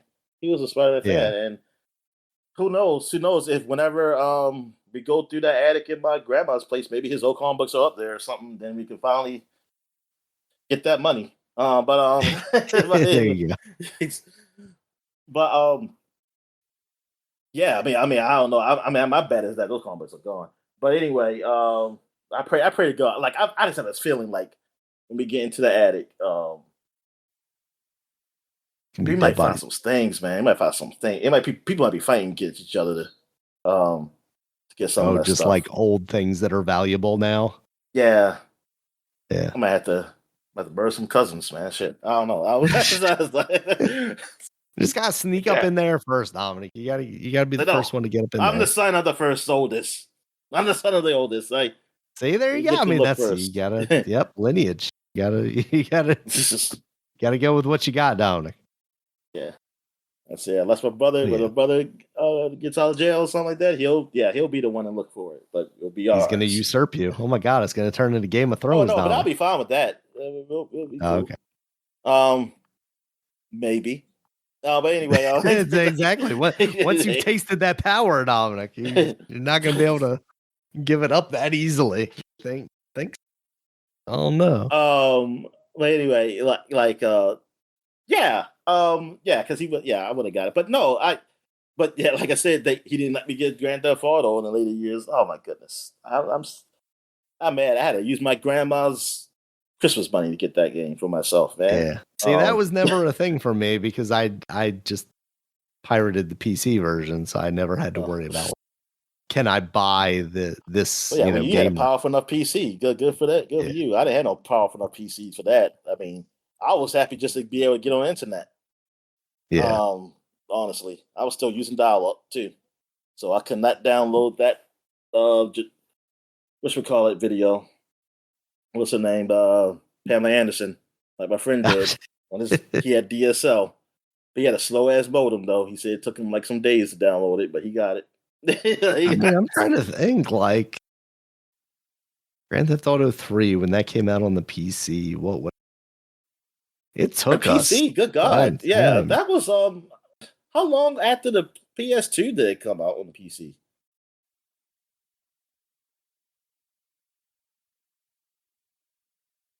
October 2001. Oh, it wasn't that long. No. That's PS. That's PS. Wait a minute. Yeah. That's what that. Yeah. Windows. It came out in May 2002. Oh, okay. It's still not as long. 2002. Yeah. I'm not sure. I would have had fast internet either. I think I just had to wait a very long time. I was using torrents at that point, so at least I could like start and stop downloads. Yeah. And also, that was one of the things about the Grand Theft Auto 3 for the PC is like I didn't have any of the music or the radio stations because I think that was probably like a large portion of the game. So the version I downloaded stripped all that stuff out of there. Oh, okay. But I know for Vice City definitely, but I think Grand Theft Auto 3 they had custom soundtracks too. No, they so did. I was able to just dump MP3s into there. PC version, I remember that. They had custom soundtracks. Yeah. So I remember reading about that. I just had songs that I dumped in there myself. Xbox did that. My friend used to brag about that, but I was like, hey, I like my opera music. It's like all I listened to was the talk radio station. That's what I told my friend. My friend finally did listen to it, and he was like, "Yeah, this shit is funny." Yeah, Laszlo, but it got worse. Like they just made Laszlo to a dummy. I was like, no, he was supposed to be like seem normalish and then everybody he talks to would be weird, and then Laszlo, who was his real name, I guess he started saying like, "Hey, I want to start doing some bits and stuff." I say, "Oh man, you just ruined your own character. What the hell?" Yeah, because he didn't do talk radio in Vice City. He was a DJ. This is when he was younger, and he said he started out like a rock DJ and stuff. And he did have talk shows though, and they were actually pretty good. Like there was like a dating talk show. Yeah, I remember some of that stuff from Vice City. And I remember what we call it? LT was in there. Like he was because he was a character in Vice City. Lawrence Taylor, and he also was on the radio show. Like if he was on, he was like a guest up there as his character. Yeah, that man, that game, man, it has so much shit, man, in that game. God darn, Grand Theft Auto. Like I would love. It's crazy that there was only a year between the release of Grand Theft Auto 3 and Vice 1 and City. 2. I mean, like, 1 and like Vice City, yeah, yeah, they numbers, but and then it was like what? How many years between that and the San Andreas? What, like 2 years, 3 years? Came out in 2005, so yeah, 3 years. 3 years, which is not bad. Nah, that's not bad at all. 3 years, come on, man. That's Star Wars was coming out every fucking 3 years, like with those things. And like as big as those games are, it's like you respect it. Now, god darn, now we're at a point where, well, look, technically 360 had 2 of them. But now we're at a point where we're still on that last 361, 360 PS3 one. Yeah. We're already talking about next, like we're at the point where technically, I mean, if this was like normal economy world or whatever, you know, we're at the point of a new system and it's coming out like the new Grand Theft Auto is coming out like how Grand Theft Auto 5 originally came out. at the end of the life of the previous generation. Now it's kind of different. Like I don't know what the hell the next generation is. Like I don't know how much better the next Grand Theft Auto is going to be on that. Like when they do the remaster of it, like is it worth it? I mean, they got the PS5 Pro. Like people talk about that and the stuff they added with that. Like how good that's going to be. So you're going to hear a lot of people talk about that because we're going to have a PC version till who knows when. So where people going to be talking about like how like that the PS5 Pro, man, it's like look at this, man, it looks so great and blah blah blah. So I have to remember to block that stuff on my social media so I do not know how good it is and won't feel like I'm missing out. Yeah. All right. What other news we got, man? All right, next up, Dominic. Apparently, we're going to be getting a new voice actor for Mega Man because I did not know he Capcom talk. did. I did not know he talk. Honestly, Yeah, that's where this gets a little complicated. But apparently, Capcom did not agree to a SAG-AFTRA contract with Ben Diskin, who was the guy that portrayed him in Mega Man 11 last. Apparently, this is a common Capcom thing, from what I've been hearing. After this came out, it basically like Capcom doesn't like using union voice actors, so that's right. why their characters may be switching voice actors more frequently than other studios. That's really kind of shitty, honestly. But yeah, at the same time, like you said, I didn't even realize Mega Man was really talking like that. So how important is the voice acting to that game? Yeah, then I think we can agree that not using union actors is kind of. I don't know, Daniel, man. I think those guys and they need to learn their place. The unfortunate thing is, I think they're going to very quickly learn their place as more and more companies adapt. I know, yeah, that's a shame. And it definitely gets complicated when it's like I don't know how it works for the foreign guys like companies. That's where it gets really messy. Because I know there's some like talks about like with anime and stuff like that with voices, actors, and things. Like I be seeing on some forums already about like when certain things get dubbed or anything. Yeah, that sucks. I mean, because I I mean, it's not a big wonder deal probably for if Mega Man, but like, I'm curious with like Resident Evil. Evil. Like, what? I guess they maybe because like the game's so big, they say fuck it, we'll pay you your union terms, or what? Or do people just agree to the non-union terms? What's with And that? that's what I wonder is like what the terms of a union contract are, because allegedly he even offered to work for a lower rate if they agreed to do it under SAG-AFTRA terms. But I wonder if it's like, I feel like I've heard in the past about like movies, right? Where like if you have one person, like if they bring him on under the union contract, does that mean that every voice actor then needs to also be part of the union? I feel like I've Oh, heard like stuff like if that if you if before. you yeah if you come on a project, they all Yeah, have to once be you're a part of the union same. project, then you can only use Yeah. union workers, stuff like that. So I definitely wonder. Definitely one of those things we've been talking about for years now, and kind of leads into this next story. Because You EA know what? has Now that I think about it, I could see like in some cut scenes, like or like those little things where they have like Mega Man talking, or something. But hmm. I just feel like maybe I don't. Yeah, I don't know. Yeah, yeah. I For wonder me, what it's to just do. So the voice from the video from the cartoon show. That's the only one I remember. yeah, yeah.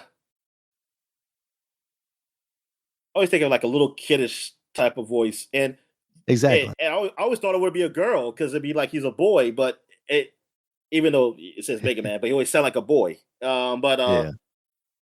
I always think he's like an equivalent of Astrobot, basically. Right. Like, Exactly. Yeah. yeah.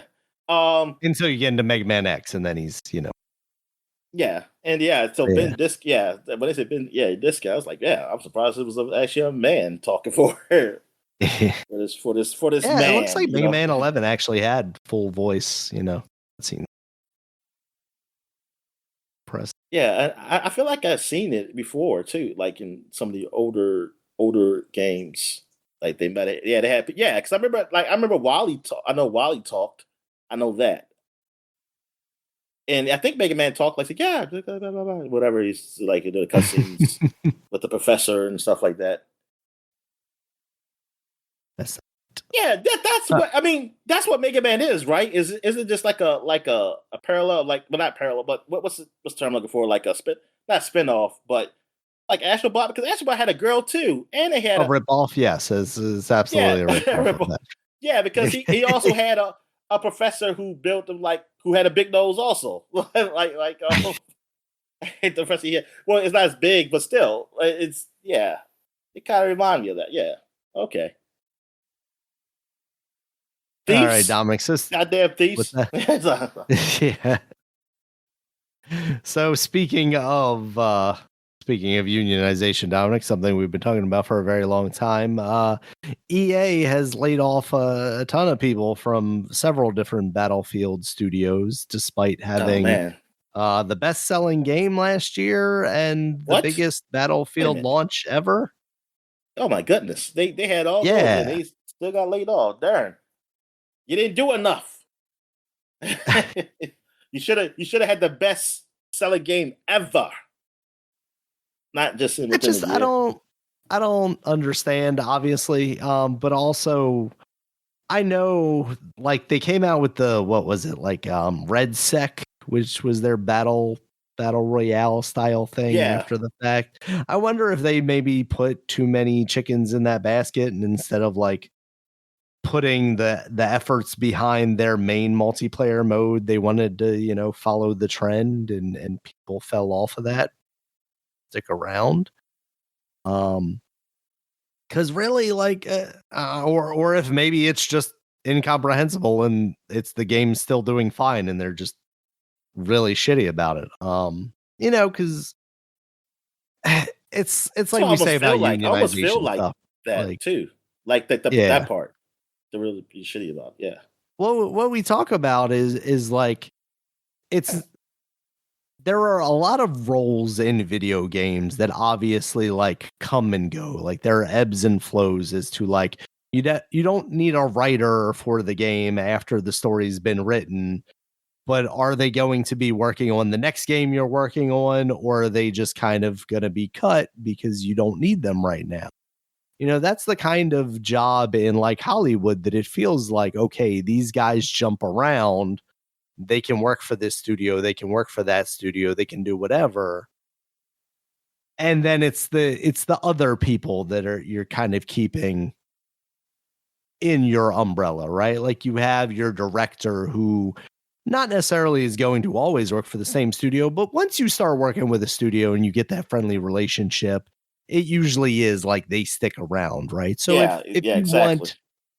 want that person leading your franchise or something like that, like Universal is gonna, keep so and so around to work on this franchise, or Warner Brothers is gonna keep one person around to work on this big franchise. And occasionally they even get Uh, an actor or actress like this to mhm. be part of their thing. Like for longest, like what Tom Cruise was with Paramount. Like Like, Paramount, right? Yeah, exactly. So it there is already kind of a structure in place that seems like it works for Hollywood.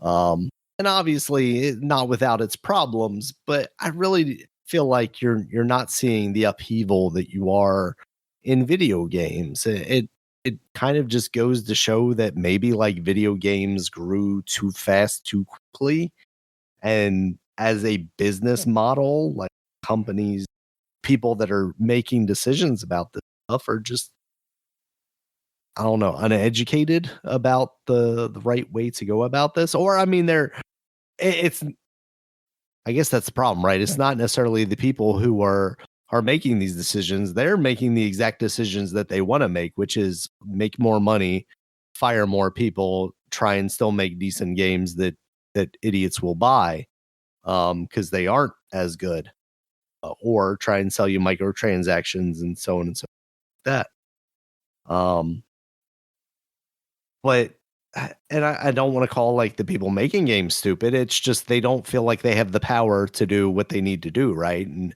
Yeah, form these unions and kind of build this structure from the bottom up, essentially.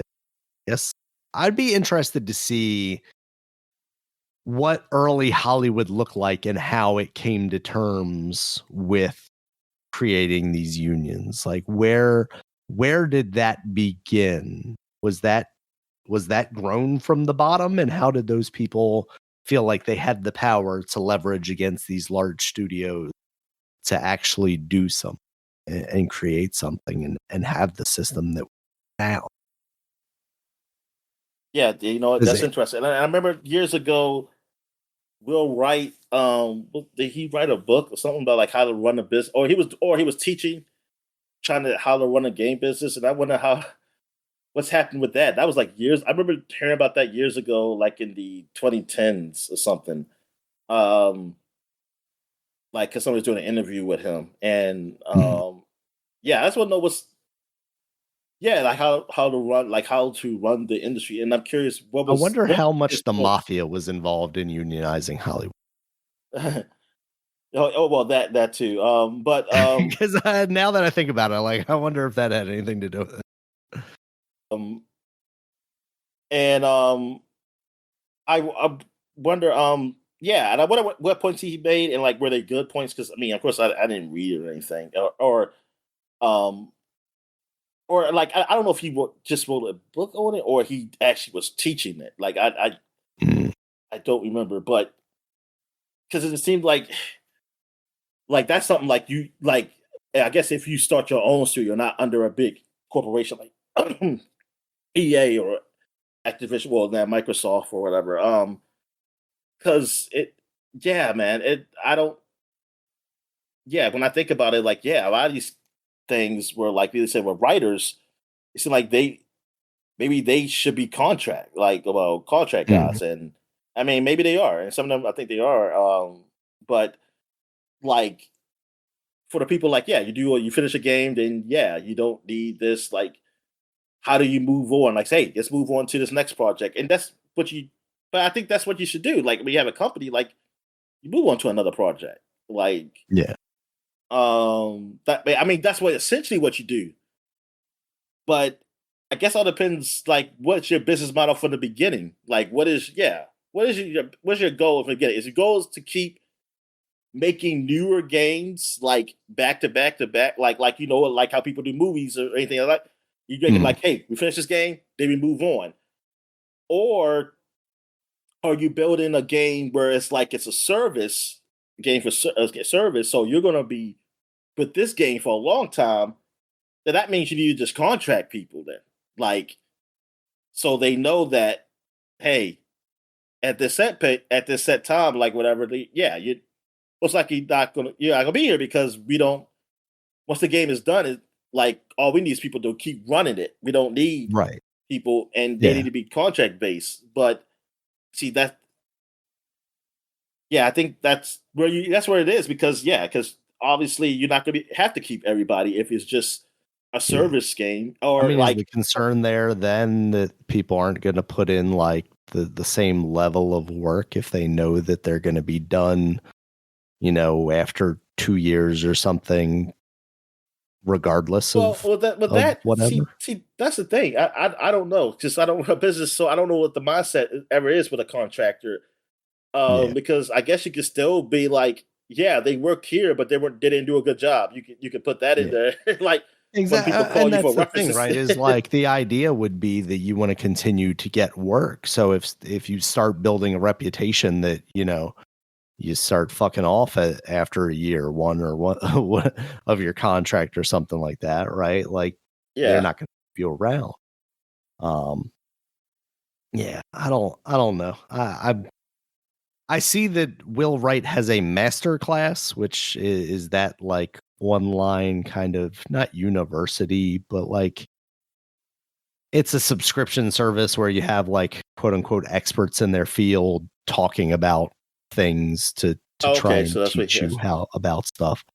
I also see this Will Wright teaches game design and theory guidebook, but maybe that's related to his master. Yeah, okay, it is. Chapters here. Yeah, I would be interested to see what his thoughts are. I don't know about if I'm masterclass subscription interested enough at Yeah, $10 a yeah. month. But That's also yeah, some of his points. Yeah, what is his point? Like, yeah. And I wonder that's probably not even what we're looking for, to be honest with you, Dominic. I yeah, think that's exactly. more about designing games versus the business of games. I think a lot of the problems you have, right, are that you expect people to be both. You know, it's kind of the Phil Spencer thing, right? Is like you have a new person come in and people complain because they aren't a video gamer. But they're a business person, right? But like you need a business person to make sure that you can continue making games. Yeah. But you also want a business person that is experienced Because enough Reggie was in not video known for games. games for No. Nintendo. But clearly he had ideas, right? Because he was Yes, apparently the guy that said like you need to put Wii Sports in with the Wii, like, and in a lot of ways that is a business decision. That's not a that's a business game decision. design decision. Exactly. Yeah. So you clearly need a little balance from both. And maybe that's the problem. Maybe these studios have no, I don't feel comfortable saying that. Dude, you know, you have studios that have too many artistic people and not enough business people.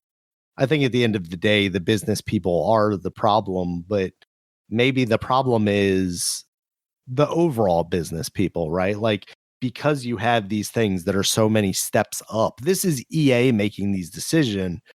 It's not Respawn making the decisions. I think Yeah. really what it comes back to is consolidation, right? Like if Respawn was still its own thing and just having its games published by EA and wasn't under the EA umbrella, that allows the people at Respawn to make the decisions about hirings and firings. And obviously, EA could still have some level of control over that because it's like, oh, hey, we're not going to publish your next game. You got to go find money elsewhere or something like that. But it's not the same as, hey, guys, we're cutting 10% from every one of your studios. Give me a list of names. We're gonna write them off. Yeah, and also in pub companies that are public, man, that is kind of that the whole investor thing, man, that kind of Yeah. sucks sometimes. Yeah, it's really weird because you I don't know. It feels like the market in general is just a made up thing, right? Like numbers go up off of good news, numbers go up off of bad news, numbers stay the same despite record profits. Like, Yeah, what is the actual benefit of any of this, and where is the connection to reality? It doesn't make a whole lot of sense. it don't. And to say like, oh, the numbers keep having to go up because investors expect more money. It's like, I don't know. When I've looked at the stock market and I've like very vaguely dipped my toe in and then immediately went like, this is not for me. Like, you buy on fundamentals, which means like you think the company has a plan and it's doing something that you like. And if that company grows and becomes more successful, then yeah, you would expect a return in profits. But at a certain point, like, can a company grow? In some cases, no. And that's not necessarily a bad thing. But it does mean like, oh, your return on investment's not going to be as, but like at that point, why does it need to be? I don't Yeah, know. wasn't. Yeah, yeah. It's one of those It's things yeah. where like That's I understand investing in an upstart, but like, why do I need to give Disney my money for stock?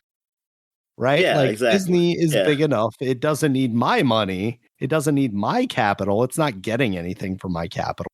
So it's just a number used to like display confidence in a company. That seems silly to me. I gave my $5 and the price went up a milla, Yeah. inch or whatever. But that's a good thing. There's an uptick. It just doesn't really make any sense. So I don't know. Maybe video games as a public commodity, a tradable stock is just not the way to go with them. I mean, Yeah. Oh yeah. we've been Maybe. talking about this since episode 2, like games as art versus games as a business. Where is the merriment between those two things? And what is the proper equation, right? Like, because movies are also art. Movies can be art. Movies can also just be entertainment. But at the end of the day, movies are also a business. And do we feel more like movies are looked at as art than video games are looked at as art? And why is that the case? Is that because they just put out more serious movies? And for the longest time, we were getting video games that were bad boys, and we weren't getting video games that were Schindler's List. Is it as simple as that?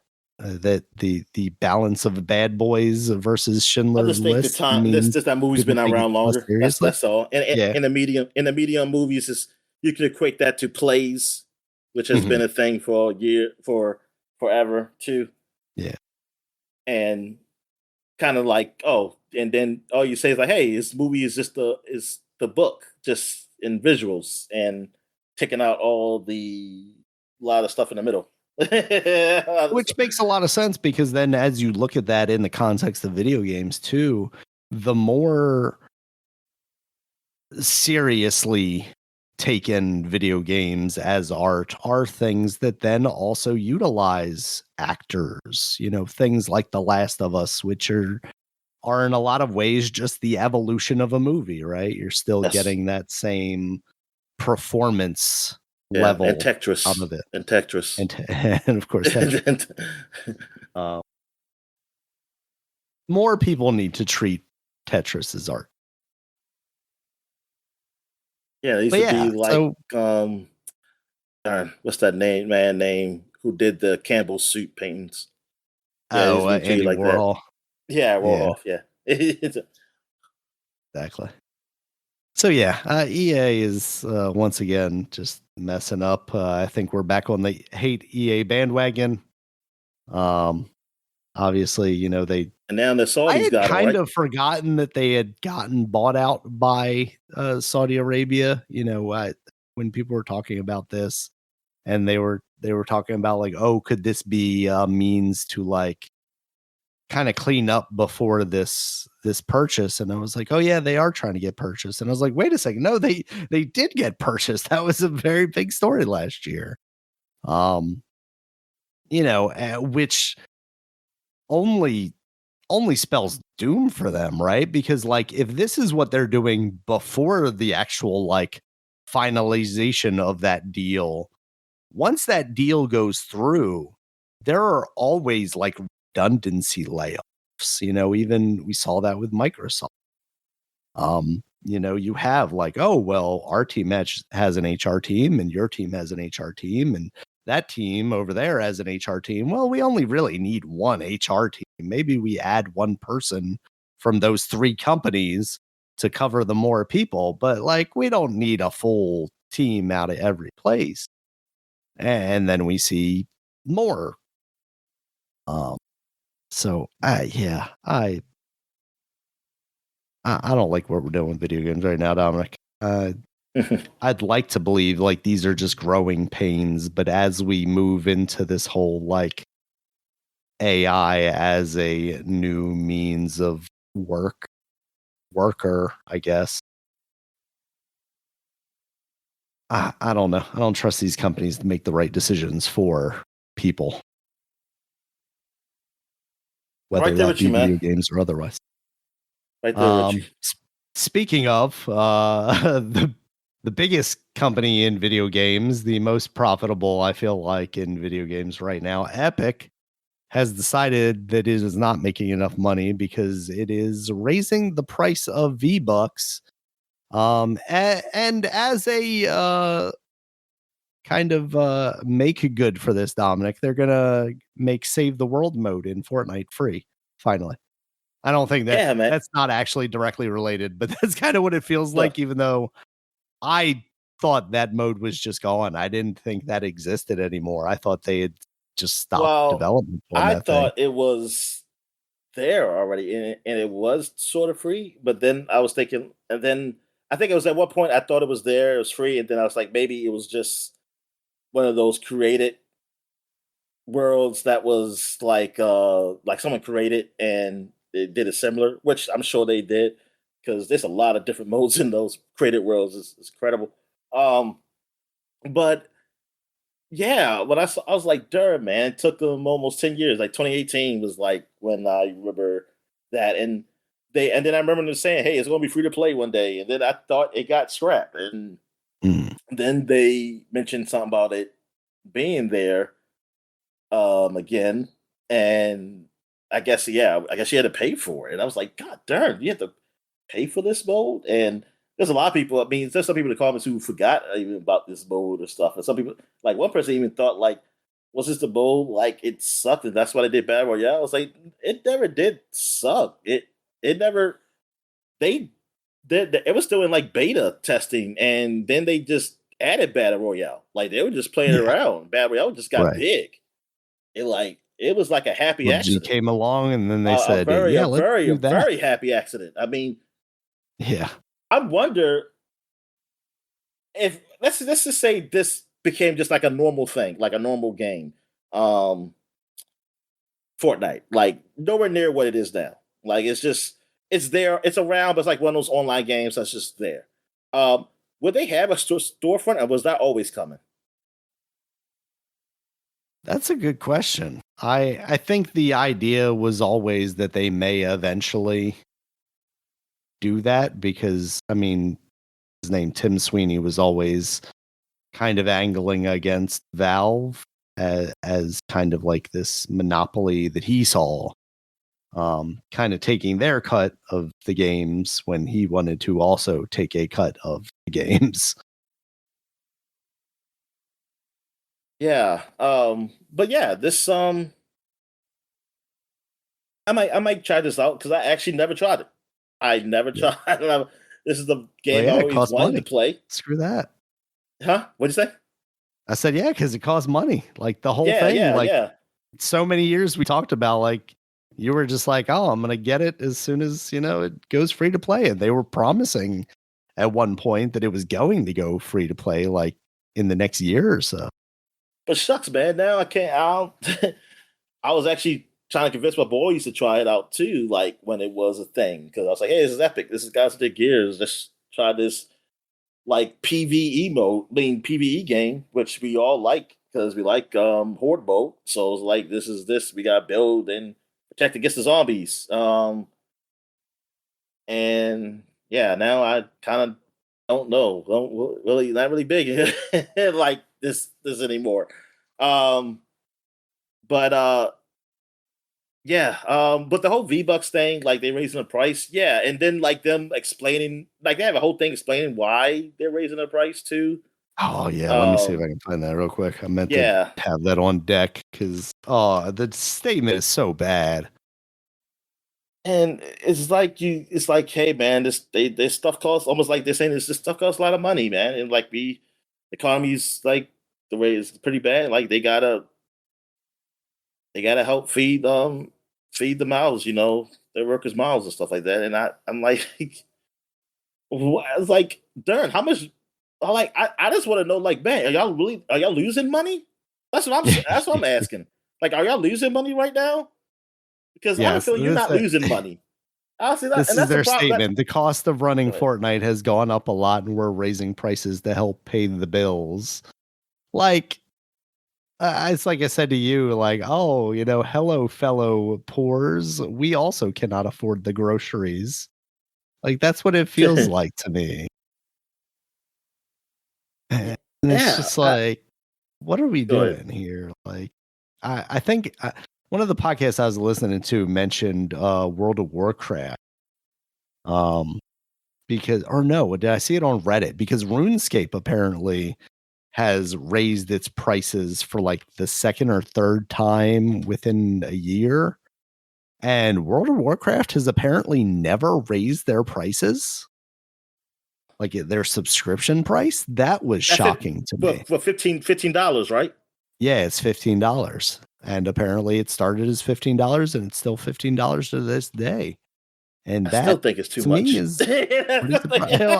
I mean, it's a lot, but if you're someone that spends a lot of time in World of Warcraft, then I don't. I'm not saying that like as them like. Yeah. Oh, this is way too much money. I'm saying like just for me, like because yeah, absolutely. Back then, definitely it was a lot. Like for me, because I was like $15. What the hell? I was like, I pay $50 just to play a game. Like that concept did not make sense in my brain. I didn't absolutely, know, like, especially at that time. Like, and that was crazy. Like now, I still sort of think that. I still because the way things are free to play and the way they people's charge for things, I still sort of think that, but I also understand. I understand, like, yeah, like with the way they do, they have their servers and things of that nature. Them Final Fantasy, like the upkeep is it's different, I guess. Yeah, the way the other guys do it. I'm assuming, at least that's what I would tell myself that I was paying money. But and yeah, it might do need charge. Like if somebody explained to me, and I probably understand. Like, hey, yeah, they gotta charge for the upkeep of that because I guess essentially the way you look at it is that's a platform. It's not just a game. Like, see, while I'm looking at it as just a game because that's what I'm used to. You buy a platform and then you buy games. You don't keep paying for the game. That's what I say. Like, you don't keep paying for the game. Like, that's it. But this is essentially like, yeah, this is sometimes you invest in. And then I guess you can just stop. Like, you say, like, okay, I won't pay this month because I'm going to take a break. I'm going to take a break for a few months or whatever, and I'll come back. Like I did, or you did everything. Like you did everything you wanted. Like you said, hey, like I leveled up and I'll wait to the next big DLC come. The big upgrade or whatever comes. So expansion. That's what I look for. Expansion comes. So then I'll pay again. So I can see that, and that's pretty incredible. That they have not raised the price since then. So they stayed like, and so I guess compared to then, yeah, you're probably just thinking like, man, yeah, this is cheap as shit because they have not raised the price on this game, so I can just keep playing it. Or maybe it's like they make so much money and like actually they were overcharging, and they're just going to keep overcharging. They're going to keep overcharging. I don't know. I'm just a cynical guy like that, but still, yeah, I mean, to be honest with you, that's what really kept me from Final Fantasy. Like Final Fantasy, I was definitely going to jump in till I realized it was just like Warcraft where you had to pay, and that's what I was like, no, that's what kept me from those games was pay about because I'm still same. Yeah, I'm still not in the way because I just want to try it out and then even then I don't know. Like I don't see myself. Cause I'm like I still want to play other games. I can't see myself just playing monthly for one game. That's just not me. But hey, man, a lot of people like that, and I guess in a way, yeah, that's good that they didn't raise their price. But RuneScape raising their price, yeah, that's something. Like, but I don't know. Like, I guess is that the second best MMO out there? Like, as for popularity, can they do that? I mean, don't Final know. Fantasy, right? Is got to be. That's what I would think so. I would think it's Final Fantasy. I think RuneScape. I think RuneScape initially would have been And then like after that, the Ultima cheaper Online. alternative. But now, when you're talking $14.99 a month for RuneScape, like, yeah, why would you stick with that outside of being locked into the universe? Yeah, you just locked over into that. something like a World of Warcraft. Because even ever I was gonna say EverQuest, not EverQuest, but Bethesda, the Bethesda game, the Fallout Elder Scrolls Oh, Online. right. Okay. Duh. They don't. That's not a monthly fee, right? That's a one-time fee you pay for the game, and that's it. I believe. I think that's right. Now I know in Fallout you can pay monthly. They have a subscription thing where you pay monthly and you Right, get which stuff. was like for You get custom servers or something Yeah, like and that. custom service too, and you get other extra stuff too. See, the custom service is where I do want because I want to be by myself, and I Yeah, want and it to sounds just like Elder do what I want. Scrolls also has a similar $15 a month ESO Plus, which allows you to unlock perks and access to DLC and things of that nature. Okay, see, yeah, they had something special, but you don't have to do that. Yeah, Right. and I know with Warcraft you could do like there was at one point you could do the first 20 levels for free, and Yeah. then you would have to pay. Which is And smart. I Again, you get people kind of Yeah, hooked into the system and then make them comfortable with paying. For me, and I think I've said this a million times on this podcast and to you, but for me, I played World of Warcraft one night. It was during, whatever free trial or beta or something like that. And then the next night I tried to jump on and it was like, you're sitting in a queue. And I was like, why would I pay $15 a month to potentially not be able to play the game when I want to play the game? And that just that's immediately weird. turned me off to it. And I never thought about playing that game ever again. And that It was was it. just one And of that those was things. I and completely wait a wrote minute. it off. And that's when you had to pay for it. And that was, well, no, I'm saying initially, I Yeah, was playing like yeah. a free trial of it. Okay, I wonder. But I wonder. in my Is it head, because of the on your head? Yeah, yeah, the idea that, if I did want to start playing this game, I would have to pay yeah. $15. And And there's I a wonder chance if that that's the I might case. not be able to Yeah. play. Now I want to know, like, if you did pay 15, was that just for the trial people? Or that was if you paid for it, you would Oh, never if there have to was wait in the like a queue. dedicated, you're getting Yeah, queued up because you're not paying for this. But if you were, you would get on the upper tier list and you don't have to. yeah. I Yeah. was curious because yeah, I wonder, but because maybe they saved me millions of dollars over the yeah, years. yeah, exactly. But yeah, There's a because different no way, reality where I because just got right $15, in and Daniel. then I've been If I'm waiting playing for a World of queue, Daniel, Warcraft ever yeah, since. I'm not paying no more. I say, well, this is Yeah. it. I'm like, get the fuck out of here. If that's ever the case, yeah, Yeah. man, I can't imagine.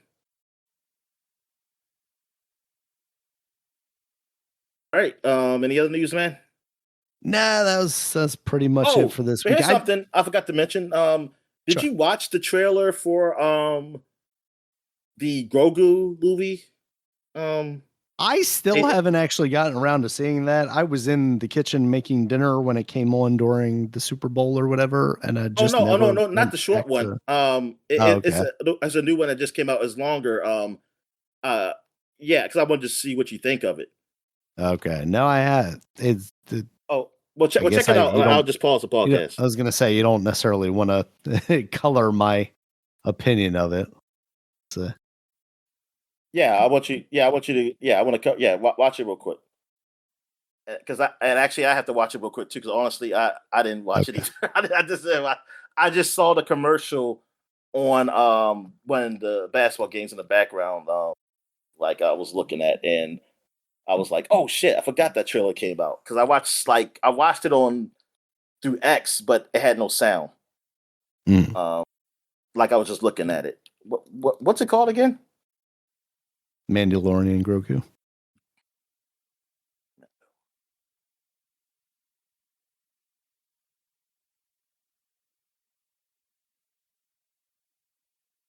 Where's they showing one from like 5 months ago? Where's the newest one? Okay, I think I see it.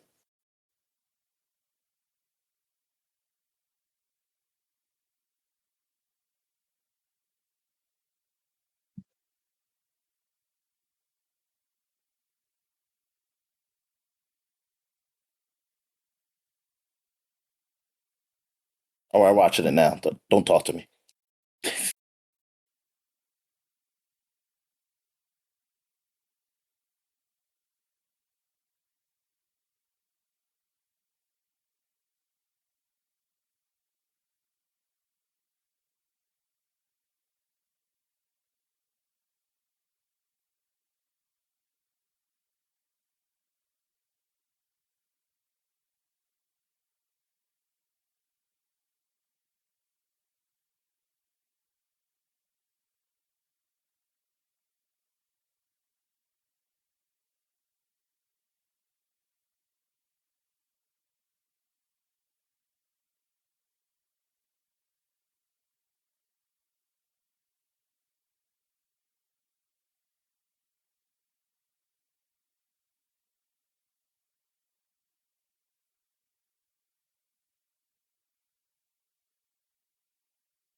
All right, I watched it. I think What fine. what you think of it? I wasn't like blown away, but I think it looks like it could be good. What about the that freaking hut with muscles, man? Oh, the Swole Hut. It's, Oh god, you look I have sexy, conflicting Daniel. feelings, You Dominic. look sexy. Yeah, confused. Wow. Like, oh man. But Darren, I didn't know Thrawn was supposed to be in here. I didn't know like the Wait, guys did we from see the Thrawn? first the Rebel cartoon that I used to watch. Oh yeah, I saw the purple guy. Yeah. Yeah, I Yeah, mean I Thrawn didn't was in the last. No, he was in he was in whatchamacallit. Ahsoka, wasn't he? Yeah, Ahsoka, yeah. Yeah, he was in Ahsoka. I didn't know he was gonna be in this. I think I had Yeah, heard he was going to be in this I because this hope was Thrawn is this as is good supposed to be as like I read about it. together. What'd you say? I thought I thought I had heard he was going to be in this because it's supposed to like be like marrying those at some point. Oh, okay. Like this is and Ahsoka are supposed to kind of converge. Even though she's still in like a far away galaxy now because they went through that Right. portal Yeah, she's shit. like lost dimension. Yeah, I don't like that storyline. Like they went with that. It just Yeah. I didn't ever like the idea. Like the idea of going there, fine, but not coming back and like the other dude comes back, but they don't.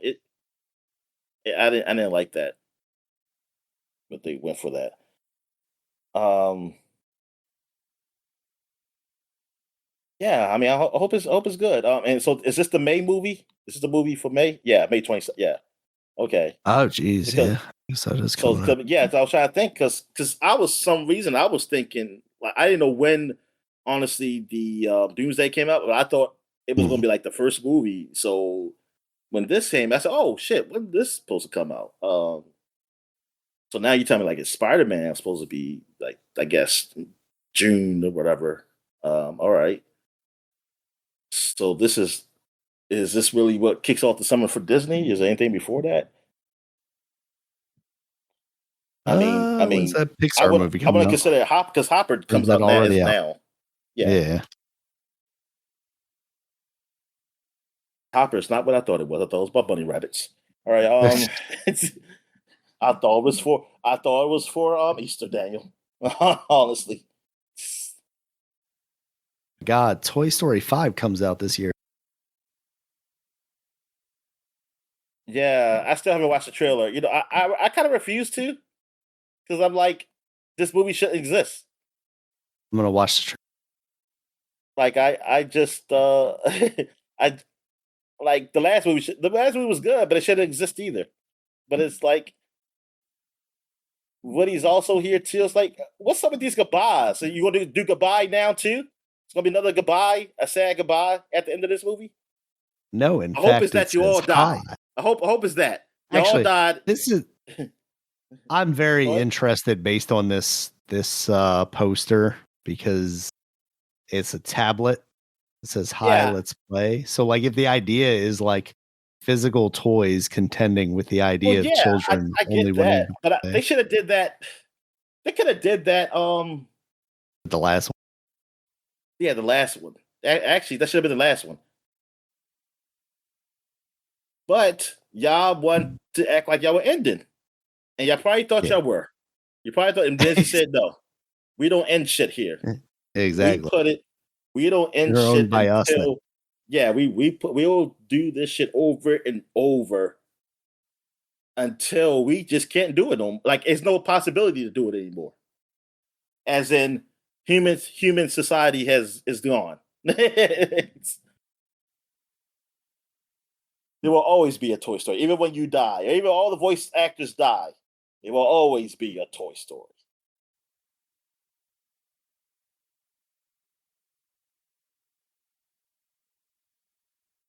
I should have died years ago. Daniel, I would have been not happy. It's, Look on the bright side, Dominic. We're too old to be drafted. yeah, At yeah. least we won't be dying somewhere in the desert. All right. Yeah, so I forgot to mention it while we were talking about it though, but basically the Fortnite V-Bucks, it equates from $10 being 1,000 V-Bucks to $10 now being, or $9 now being $8. Okay. So taking away 200 V-Bucks per transaction. It really just feels like, the greedy being even more greedy. Like they saw everybody raising their prices and they decided they could get away with it too without too much backlash. Yeah, pretty much. I can't help but hope there is a significant backlash against this. I'm sure they will tell you that, like server costs cost more now because of RAM prices or something like that. But at the end of the day, like you guys have more money than God to take it out on us poor video gamers. It feels very predatory when we're already doing this predatory bullshit, right? Of like, oh, you got to convert your money into V-Bucks to buy anything. Let me just go into your store and spend $8.99 on a costume, but you don't want me to realize that I'm spending $8.99 costume or, $36 on a character or something like that. You want that disconnect, which is already inherently predatory. You want it so also I get 1,000 V-Bucks, but the thing only costs, 600 V-Bucks. So now I've got 400 V-Bucks, but the next thing also costs 600 V-Bucks. So I got to buy another 1,000 V-Bucks. You like all that. And because of that, it feels even more just disgusting when they do stuff like this and say like, oh no, well, I guess inflation also hit Fortnite. Dang. When the reality of it is it's all fake money anyway. Yeah. And it sucks because it's almost like companies, it's like, oh, we gotta keep making more. You can't ever like be like, hey, we made a bill like 2 billion this year, but this time we only make 1 billion like 50 or something. And like, it's like, oh no, it went down. That means something's wrong. We gotta keep making more. But sometimes it's not that something's really wrong. It's just that look, people are comfortable where they at. Yeah. Yeah, they're not. It's like people are not spending more, but they're still spending. They're still buying. It's like with the subscription model. I always find it weird. It's like you keep saying, "Oh, subscriptions have to keep going up and up and up." It's like, but up to what? Like to like what? Everybody owns it. Like I don't understand. Like how high does it have to go to where it's like, hey, you're okay if it goes down a little or up or just a little. Like it doesn't change much. But like you're still making money because those guys are still paying for those subscriptions. Yeah. And like I don't know. Yeah, man. It's just You definitely run into problems when you're making less, right? But why can't you be satisfied with the same? Yeah. At a certain point, like I can't go to my job and say, hey, every year I have to make more money. At a certain point, like, yeah, most people will expect a raise every year, but at a certain point, a company will tell you, you have hit the ceiling. I can't pay you $200,000 to sweep a floor or make fries at McDonald's or something. They will tell you that. So in the same fashion, why can't I tell a company, no, you have made $2 billion in profit. You don't need to make $2 billion profit. You don't need to make 2.3 billion. You don't need to make 3 billion. You don't need to make 10 billion. There's no reason for you. Stop hiring more people because you're done. This is as big as your company needs to be. Oh, well, you want to buy a whole other company. Well, no, you can't do that. Yeah, And because just have a there's whole like bunch you of buy another decent company, then sized you companies lay off people. instead of 3 mega corporations.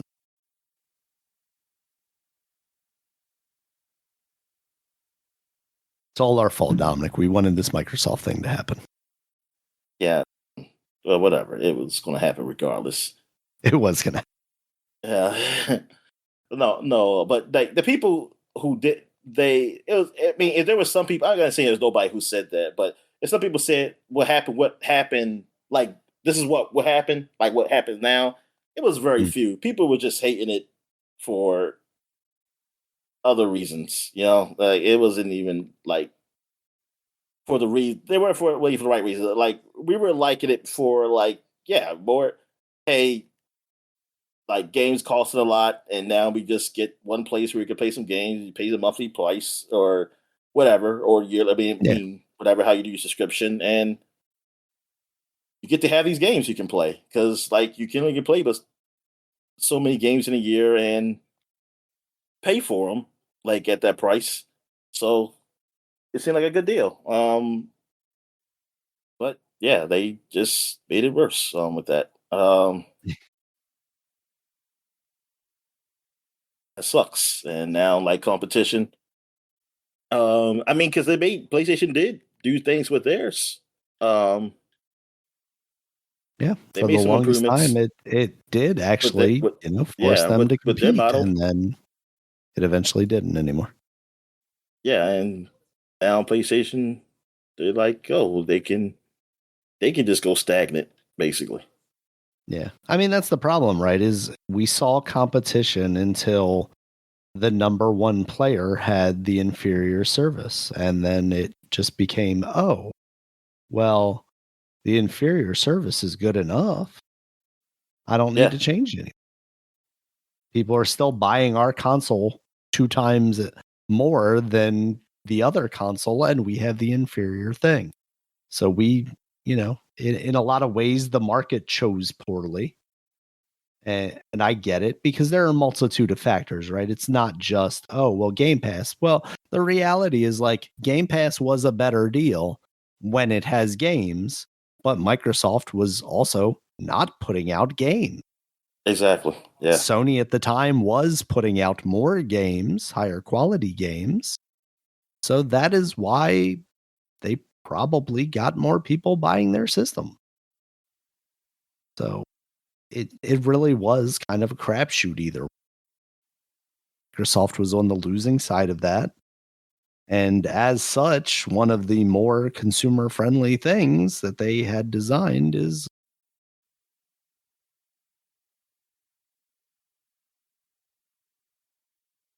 yeah. sucks, Dominic. Yeah, it does. All right. And Nintendo, I mean, we all That know Nintendo Dom. like does its own thing, Yeah, and and then they, Nintendo. they do their own thing, but they also are pretty anti-consumer a lot with Yes, stuff they are. too. Absolutely. Not lowering their prices on games that are 10 years old. It's Yeah. and yeah, exactly, and like because they kind of the market is like I don't even know like they're not really in competition with the other guys, and they make a lot of money, and he would just go for it, and it's like, dude, it's like, come on, man, it's like that sucks. See, that also sucks that there's nothing that really competes with that. Yeah, Mhm. honestly. Um, I mean, it would take a lot. It would cost a lot. Like, I mean, I think at a time, like, there's a time where like businesses like who really wanted to get strong, like, because I always read the stories of how like, some businesses, yeah, they take a lot of losses, but then they do something big and they come back. I think it's at that time of businesses they can afford, they feel like they can afford it, or maybe they can't. Like, I don't know if that's just stuff that they can't take the chances and kind of like ride through something and to get back to the top or something like that. They can't do that because I wonder if like Sony would just invest hard and they stay with that PSP or the Vita or whatever, and like just keep riding it, and then like something come out of it, at least something just to push it. Nintendo, just something, and I don't know, or some other company like just to get to the handheld to really get Nintendo like to force them to change. They have to do something. Yeah, I mean, the unfortunate thing is I don't I don't know that it's not a hardware thing, right? It's a video game thing because you have like your Steam Decks and your mobile PCs now, and I don't think that's going to change much of anything for the Nintendo of it all. I think the only thing that's going to change that would be if you had a strong catalog of more family-friendly games. Sony was able to do more with Ratchet and Clank, more with Jak and Dax. Although Jak and Dax, I don't know. Or They they had sit a little higher. I feel like it yeah feels a little bit yeah older of a series. maybe it was Sackboy or something. I don't know. Actually, Yeah, well, Astrobot. Astrobot. I mean, that just kind of happened though. Like I'm talking like for Yeah, back then. Um, right. they had like a new created character. They created a new game. That just was it worked. I don't know. All right, Dominic. So that's all I got for the news. You ready to go to new releases here? Yeah, I'm ready. All right. First up, we got John Carpenter's Toxic Commando out on PC, PS5, Xbox Series X and S. What the hell? What is this? Let me ask you, Dominic, because I was I thinking felt this like we was heard another about one of this game. those. Yeah, it's been one we've been. It's kind of been on the periphery for a long time now. But I don't know that I realized what it was. I was thinking it was more of an asynchronous, like the Friday the 13th type thing. This seems Yeah. to be like a co-op horde type thing. So I'd be interested to Oh, see what your thoughts are on it. I would maybe yeah. take a look at it because it's getting Yeah. decent reviews. Like I'm seeing 80s. I didn't really see much in the way of big publications though. John Yet. Carpenter.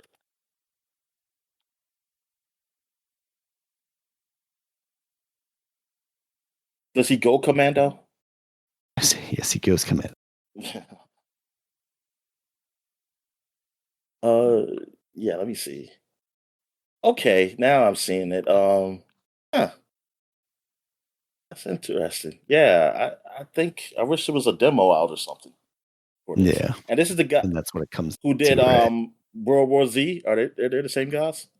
That sounds right. Let me see developers. Saber Interactive. What else have they done? They done Snow Runner. Yeah, World War Z. Well, they had the That's the World big Z. beat Okay, with they that did game. Insurgency Sandstorm, which I don't really like interest in. But but World War Z, yes, I have played that. It was, I mean, it's okay. It's not my Left 4 Dead though, you know. So Yeah. it's kind of what I don't want for Left 4 Dead. But yeah, I gotta see because if it's, I mean, I see if it's better than World War Z at least. I mean, I know graphically it looks really good. Yeah, I'm looking at, yeah, might looking be at worth this checking out on Twitch, to see what the feel of the game is. this woman playing it or girl. Well, she looks really young. I don't think she should be playing these games. How old are you?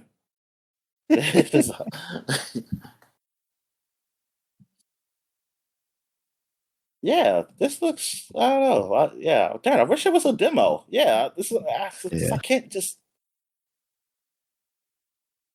Gotta find We somebody who need to I get back to trust. that, Dominic. We need to get back to free trials and demos and all Yeah, that. It yeah, makes it so much and not more. time demos. Oh, Like I could see like like trials. You know, I mean like the free weekend stuff. That's fine, but like a demo, like stop with that. Like, oh, you only can try to demo up to this date. It's like get the fuck out of here. all right, Dominic. We also have Monster Hunter Stories 3 Twisted Reflection on the PC, Nintendo Switch 2, PS5, and Xbox Series X. Oh yeah, my son is stories. Yeah, I don't. Yeah, I don't know much about it, so I don't know how it compares to the previous ones. So Yeah. I don't know. If it was Game Informer that gave it like a 7.5 or something. All right. Um, yeah, I'm trying to think. Were the other ones were they eights? Like Yeah, I'm what are looking they? down the Reddit review score thread. It got a 9 out of 10 on IGN, it looks like. Game and I mean, if there was a Monster Hunter game I'll play, it'd probably be closer to this one. Only because that's what I was thinking. yeah, GameSpot gave it a 9 out of 10. So like the big guys are okay, giving it all right. So scores. they were on the low end then, and that's actually good. If that's the low end at 7.5, that's pretty good. Yeah. And like you said, I think even for me, but yeah, especially for you who might be actually more interested in playing a game like this, this is the version of that game you'd be playing instead of, mainline. It's got actual story to it. All right, Dominic. And then we also have a WWE 2K26 out now on the PC, Nintendo Switch 2, PS5, Xbox Series X.